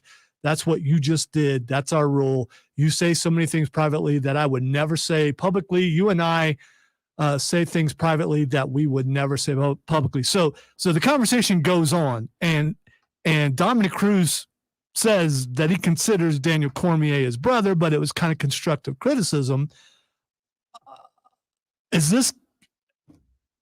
Would you ever do this? I mean, is it okay for him to say those things about someone who's his broadcast partner? I mean, until now, you pretty much thought that these guys were all buddies and everything, and he's not saying they're not. When you consider someone your brother, sometimes you come at him in ways that you shouldn't. By the way, I consider Mark Ryan my little brother. He hates that. But do you do that in public? And is this the beginning of some problems for UFC? It's weird because the best commentary crew is either the one that really, really likes each other or the one that really, really doesn't. More often it's the former. Here is, and this is a great illustration of why I don't like the WWE style presentation of UFC and of MMA, because I mean, and maybe some people find this fun, find this enjoyable, like trying to figure out, is this real heat? Or they just, I mean, are we creating another rivalry just for the sake of getting people to give the paychecks? Are people going to tune in to listen to DC call fights after this happened? I don't like the Conor McGregor WWE style of presentation for UFC because it cuts into the real things in a real sport. And that's from a wrestling fan, right? Like, it's fun in WWE because I want reasons to be more interested in fake fight and scripted fights. With this, I want the real thing. I want guys getting in the cage trying to win fights against each other. I don't need all the high school drama. And could he offer constructive criticism? Yes. But for instance, if I ever had an issue with the way Lonzo was approaching something on the show, I would not come at him on the air about it. I would come at him in the office. Hey, Lonzo, there's this thing that's been bugging me. I'd like to talk to you about it with some constructive criticism. You're handsome and your hair's great. Here's my problem. I wouldn't do it on the air because that's just BS drama that's unnecessary to the product. There are some sidelong glances sometimes, and I deserve them. I just want to. There are absolutely not. Because sometimes I say things that I go, well, did I just say that? But as far as you have won me a crystal trophy, I have nothing to complain about. When it comes to this, though, I mean, these are fighters. So I'm okay with a little bit of divisiveness, a little bit of you rubbed me the wrong way type of stuff. But I think this is something he could have talked to him outside of it. And he's been saying some things that have been throwing a lot of people off and getting a lot of attention his way. Including talking about Keith Peterson when he says he cost him the fight because he smelled of booze and cigarettes. But now every time I see Keith Peterson, that's what I think. And if you look at Keith Peterson, you don't doubt that for a second. I know that's kind of, but yeah, I don't know. But the fact that Daniel Cormier is like, hey, come on, let's talk about this. Then you've got to believe, as you were talking about WWE, is this manufactured? Because it's not necessary. No, I mean, it's absolutely unnecessary. Basically, it's down season to a degree during football season, and now college football is over. You got NFL, but now they have Saturday nights back. This is usually when things start getting better for the UFC, when college football is winding down. Speaking of which, there are a couple of good. I mean, the card is really good. Dominic Cruz is fighting on the prelims, by the way. So he's that far back now. When he wasn't, they still put the prelims on free cable. Yeah. Okay. Yeah. So he's fighting on that, and I'd be interested to watch the prelims just to hear what. Do they have the regular announce crew call on the prelims? To hear what Cormier says. I honestly, I very rarely watch the UFC undercards, even though they're the free ones. Very rarely anymore. Well, for the most part, I work on Saturday night, so I get to see the last little bit of them on my when I get home before the main card. But yeah, it's usually, if they're there, they're the ones that are announcing it. So 2 big fights on this card, including Charles Olivier. I can't. You know, I can't. Oliveira, right? It is Oliveira versus Dustin Poirier. Dustin the Diamond Poirier, fresh off his defeats of Conor McGregor, winning some fights that people didn't think he could win. Does he have it in him to take out Charles for the lightweight belt? What do you think? Does he have it in him? Yes. There it is, right there. I was gonna say, there's the look at that perfect timing here. Does he have it in him? I would say yes. I looked at the odds earlier, and I'm trying to recall off the top of my head what they were for this fight particularly. Poirier's like a minus 150, minus 155 money line guy, and the DC's on TV. Yeah. It's almost like we're the programming, y'all. Yeah, I know. ESPN's listening to us, and they're like, "Oh, Rob and Lonzo are talking about DC. Get him on cam." Yeah, I like one of the guys up there. Oh, Kellerman.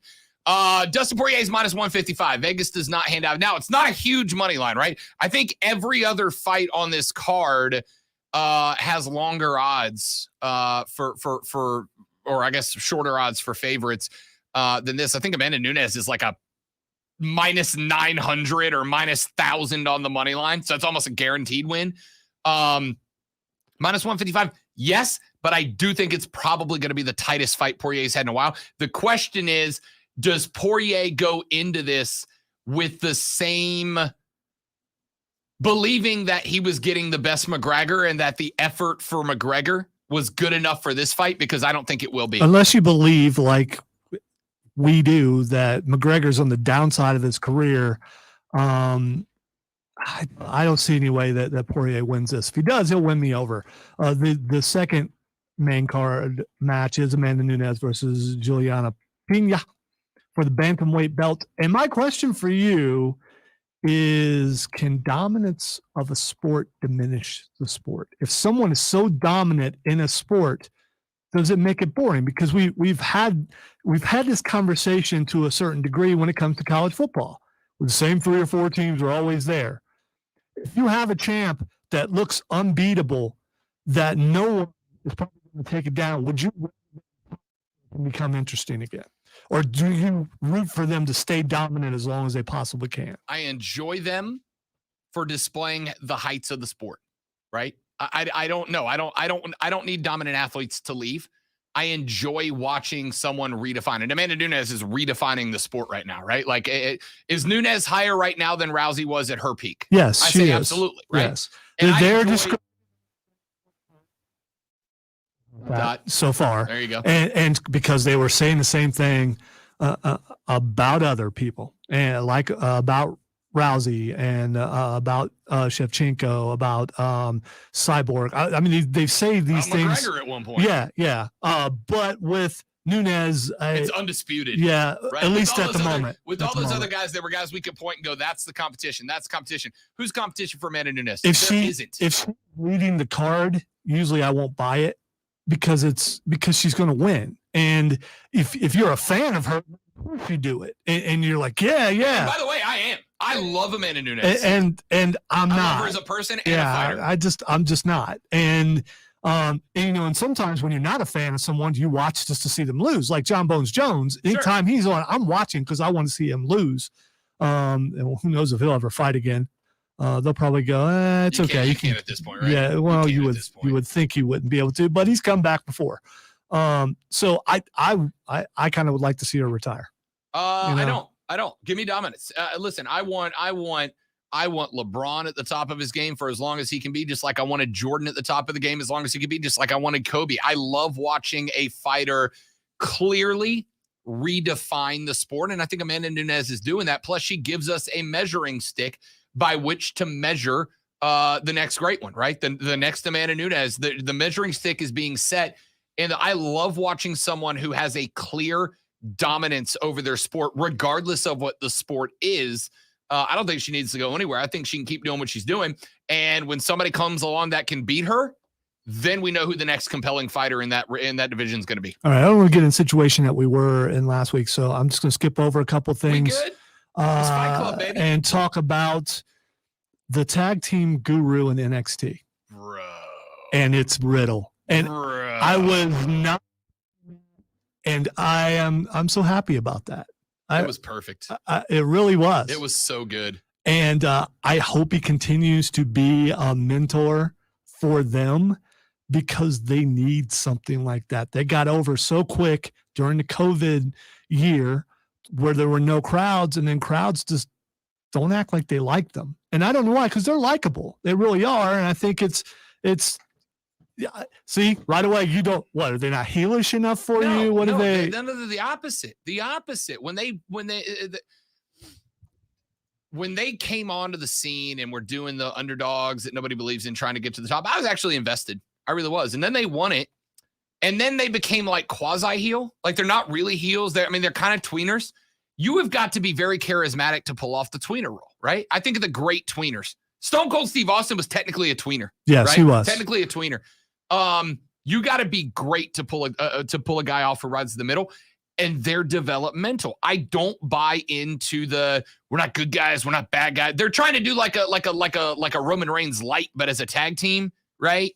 But I think they've changed that. I think by making Riddle. In fairness, I bailed out for like 3 weeks. This Wednesdays was the first NXT I've watched in probably a month. Yeah, when they went back to being in search of the guru, they went back to that kind of goofy and I hope they stay that way. Yeah. They don't need to be the tweeners. Be the face, be goofballs, be like Riddle, and I think you'll be fine. And I don't use this term often. It's okay to be real, like to be a real person. Like you don't have to be a gimmicky wrestler. And if you are two young dudes that love to have a good time and have fun and goof off, then be that, because you're going to play that character better than anybody else. And that's okay. That is why we like Matt Riddle so much, because he's genuine in his stupidity. And so am I. So it clicks. All right. So let me segue into the last thing. Be Riddle-like, but don't be like what Riddle supposedly is. Bro. Like Jeff Hardy. So here's the thing. You're making assumptions here on Jeff Hardy, right? No, I'm looking at the past. Sure. And what he's been in trouble for. Sure, but I'm not going to define Jeff Hardy by his past. Okay. I'm not going to make an assumption. So for those of you who don't know what we're talking about, who was it? Who was it that dropped this report? Do you remember? It was Fightful. Fightful. Yeah. Fightful dropped a report that Jeff Hardy has been released by WWE. The initial report was that he was sent home. Then the reports came out that he wasn't sent home. He just left. He just mid-match just walked out and was like, I'm out, I'm gone. It's everywhere now that he's been released. Yeah, and now he has been released by WWE. And a lot of people, and I understand why, a lot of people are jumping to, he must have relapsed, right? Like he's had issues with controlled substances and alcohol abuse in the past. Yeah, you told me a story like a couple of weeks ago or something about, him being at an appearance and Yeah, so. He showed up to appearances hammered before or strung out on drugs before and not been able to get through it. I understand why the judgment, but I'm not, until we know for a fact, I'm not going to judge Jeff Hardy by the demons that have plagued him in the past. I think there's as much of a chance, though, that he's just tired of effectively being nothing more than a vet that they brought in to roll over to the new guys. And I'm not saying it is bad for old talent to put up new talent. I think it's very important. It's one of the things that I like about AEW, but they bring back old talent to build the path for new talent, but they don't ask them to look like worthless wrestlers to do it. What has Jeff Hardy done since he's come back to compel you to watch Jeff Hardy? I can't think of anything. Like at all? Has he done anything that compels you? And if you're Jeff Hardy, that's got to be frustrating. I know he's won championships singularly, but for me, he's always best when he's with his brother, and that's probably what's going on. I was going to say, and this may very well be Jeff just went to Vince and was like, look, dude, I'm done here. I'm out. Now, the big question is going to be, does he have a non-compete that prevents him from joining AEW for 30 days? Not because we've seen some wrestlers. Who was it? They had somebody not too long ago. They forgot to give him a no-compete. It was Malachi. Yeah. Yeah. Alistair/Malachi Black. They forgot to give him a no-compete. He shows up on AEW like 3 days after he's been cut. Other people get 90. Some get 120-day non-competes. Is Jeff Hardy under one? By the way, Nick Khan, the CFO of WWE, has been named by Dave Meltzer as the potential replacement for Vince. And he's just a Vince yes man. So you're going to get Vince controlling the company after Vince is gone from the company, unless Lonzo's theory, which gotta hope is true, is just a ploy for him to wait Vince out and then retool the company, which, please. That's Fight Club. We're back after this on the Rob Brown Show on ESPN Upstate. I skipped that because we had talked about it earlier. That's the reason why I didn't bring it back That's up. all good. And I had just started, Twitter was blowing up with all that stuff with Dominic Cruz. And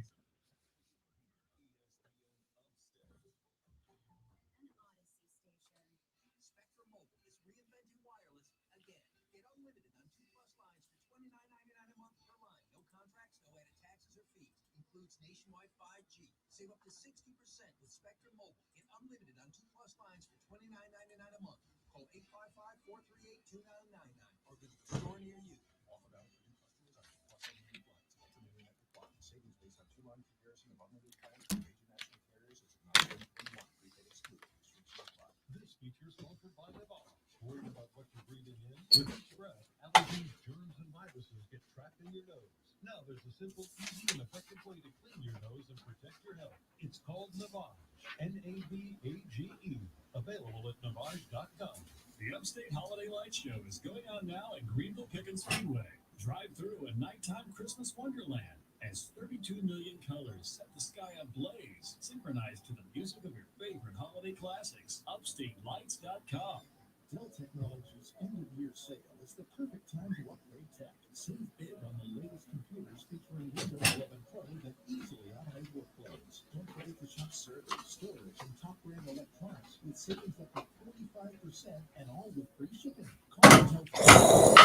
You got robbed on that one, buddy. Well, you got robbed on that one. I wasn't standing where I normally stand. Added a little degree of difficulty. I did. See, you do that all the time. Now it's totally blind. And you've thrown off your muscle memory. I forgot to picture a face on the track. I was going to say, if this one goes in, it's going to be a great moment in Rob Brown Show history. There it is. 1 for 5, 4. Ish? I don't know. Ish. Ish is good. That's how I keep track of time and money. Keegan said, it's your segment, Zoe. Don't let Rob bully you into talk. I did not provide a single topic on that, did I? Lonzo scripts the Fight Club. I don't even know what's on Fight Club till we get in the here. last topic you sent me, and then you squeezed it in. So it's kind of, it's you could look at it that way, but it was on the way out the door. So, Yeah. I mean, It was an add-on, not a topic. but we had already talked about it earlier. So I didn't even get to Johnny Gargano or Kyle O'Reilly or any of that. Because even more stuff happened afterwards that I didn't know about that really makes it look like they both are out of there. Johnny, I think, will be back. I think he's just going on paternity leave. Yeah, I do too. I don't think they attack him for him to leave. Yeah. But Kyle, I think, is on his way somewhere else where we've speculated before, where another group will suddenly come back together.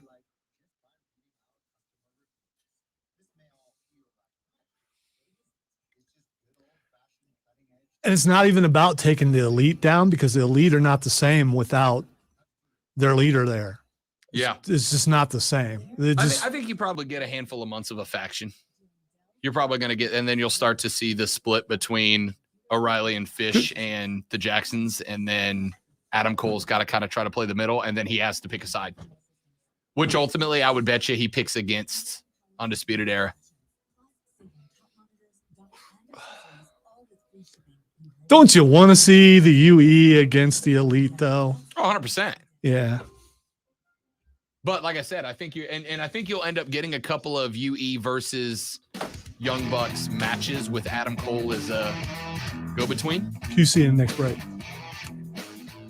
All right, real quick segment here. Ross Dellinger, and we're going to talk about this tomorrow on the show, has just tweeted out some comments from ACC Commissioner Jim Phillips, who was interviewed about CFP expansion. He said, quote, "We need to take our time. From an ACC standpoint, we've had multiple meetings with presidents, ADs, and coaches, health and wellness. A number of games matter. When we play those games, when we play those games matter, the academic calendar." He then went on to say, quote, "Is this the right time to expand with everything else going on with the NCAA? Is this the right time? What happens to the bowl system? We've had energized conversation with a great group of leaders," end quote. Can I just exaggerate one more time that none of us care about the bowl system?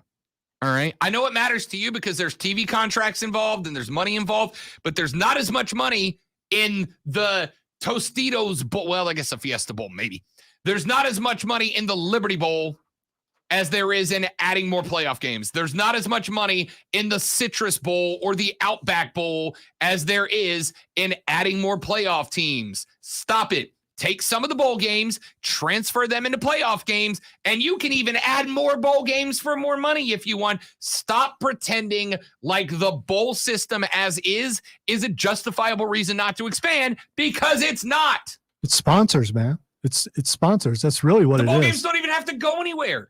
Just make the Duke's Mayo Bowl a playoff bowl. How much do Dukes have to pay to get their name put on that? I bet they'd play more if it was a playoff game, wouldn't they?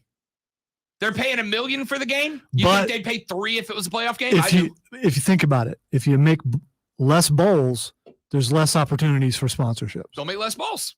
Okay. Add more bowls. Right? Add more bowls. Keep in mind, every team that's a playoff team is eating up a bowl spot, whether the bowl's a playoff game or not. You're not changing anything. You're just going, all right, that was the Citrus Bowl. Now, it's the college football playoff quarterfinal hosted by the Citrus Bowl.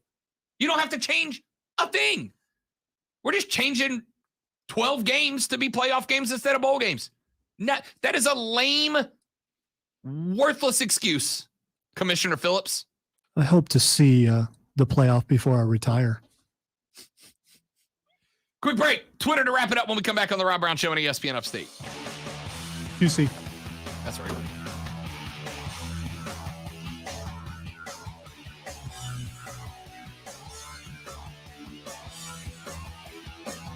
Our friends at QC Kinetics want you to get back to living your life without joint pain, without the fear of joint pain. They want you to be able, whether it's your ankles or your hips, your lower back, your shoulders, your spine, your neck, your wrist, your elbows, doesn't matter. Inside of every joint, that's any place you move, you flex, you know? You got connective tissue in there, and that connective tissue over the years is capable of healing itself so that you don't get parts that ain't supposed to touching. But unfortunately, as you age, that healing process slows down and in some cases stops. Well, QC Kinetics harnesses the natural healing capability of your body. It restores that connective tissue, and it accelerates that healing process for those of us that are a little more seasoned and have lost that connective tissue. It helps to put the process back together. And when you go see my friends at QC Kinetics, you're going to learn about how they do that without slicing and dicing you, without anesthesia, without steroids, without drugs, without downtime. You go in, you meet Dr. Richard Schaefer, you get the therapy, and you're right back to your life. And now you don't have to be afraid of swinging a golf club or picking up your grandkids or riding your motorcycle for a couple extra miles, because your knees and your hips and your back, they're going to go back to the way they felt way before your body started breaking down. Go to their website at qckinetics.com, qckinetix.com, or give them a buzz and mention the Rob Brown Show at 864-448-3772, 864-448-3772. Mention the Rob Brown Show and get that first consultation for free with our friends at QC Kinetics. Quick before we finish up the show.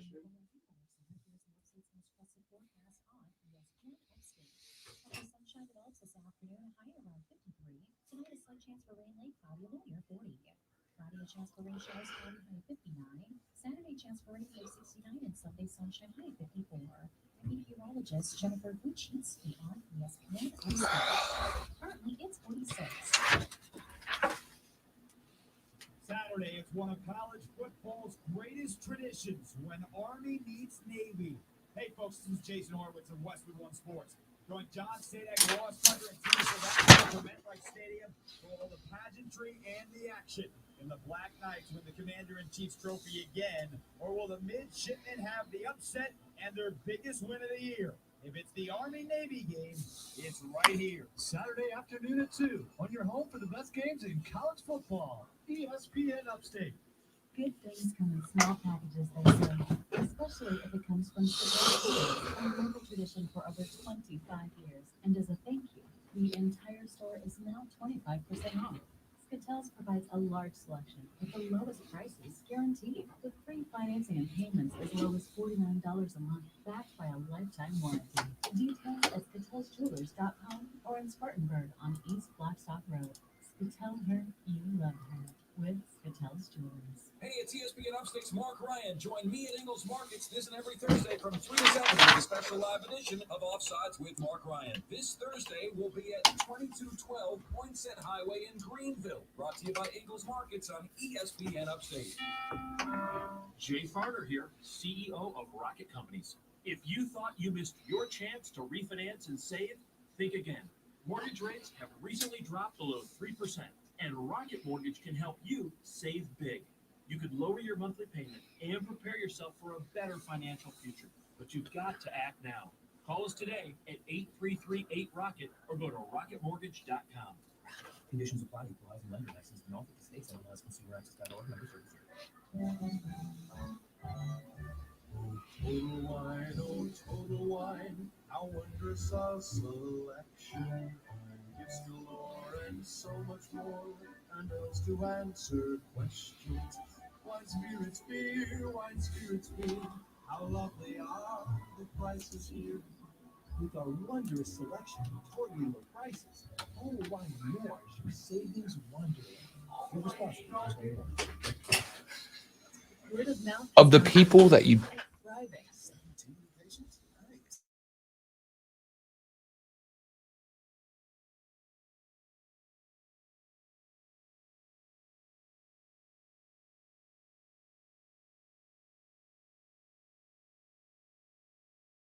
He's doing it on purpose.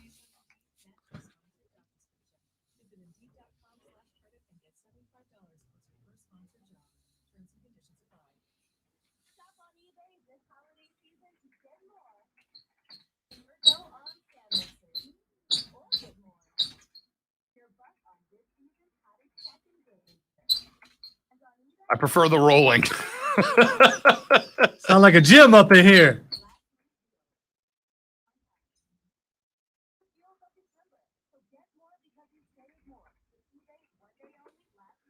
It's been a year. Have I found a noise that's bothered Rob? I think I might have. Squeaks, high squeaks. It's the only thing.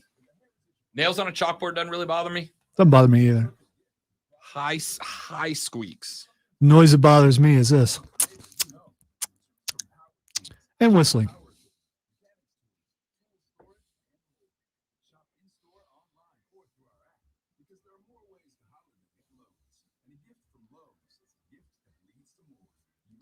Especially if you're whistling the song Patience. Worst Guns N' Roses song of all time.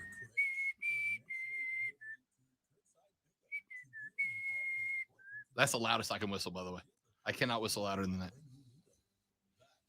I'm on the edge of squeaking the shoes. I just want you to know that. All right, time for Twitter Trending Topics, where I tell Rob what is trending and he tells everybody what he knows about it. The first thing that's trending is Jalen Rose. 2 on the week. It's 2-0. Oh, I'm gonna get my butt whooped. Jalen Rose and Molly Kieram Rose, the host of First Take on ESPN, have been married for 3 years and aren't anymore. Apparently, they've been separated for the past year. It's their business. I'm not trying to get into it, but that's why he's trending. They're trending. Yeah, and it's news apparently because of that. All right, the next thing that's trending is birds aren't real. It's my favorite dumb conspiracy. I love Lonzo. See, I didn't.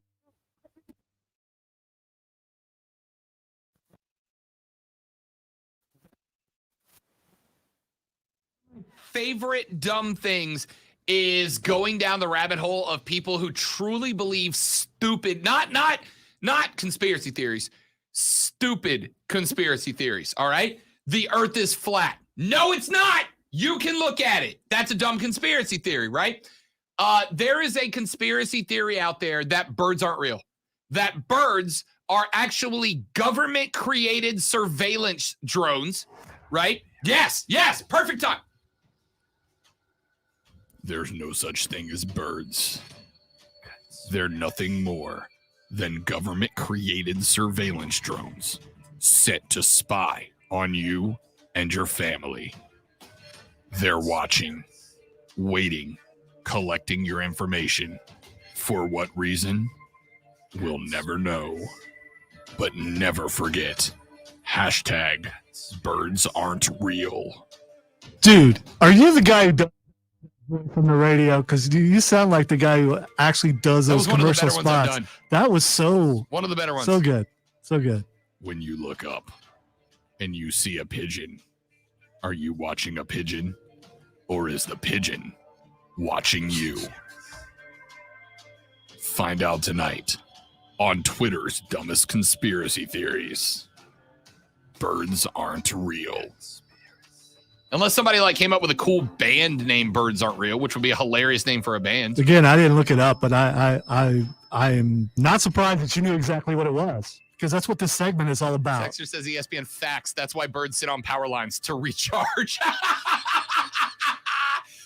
That's it for us. Offsides with Mark and Diesel is next on ESPN Upstate. Later, brother.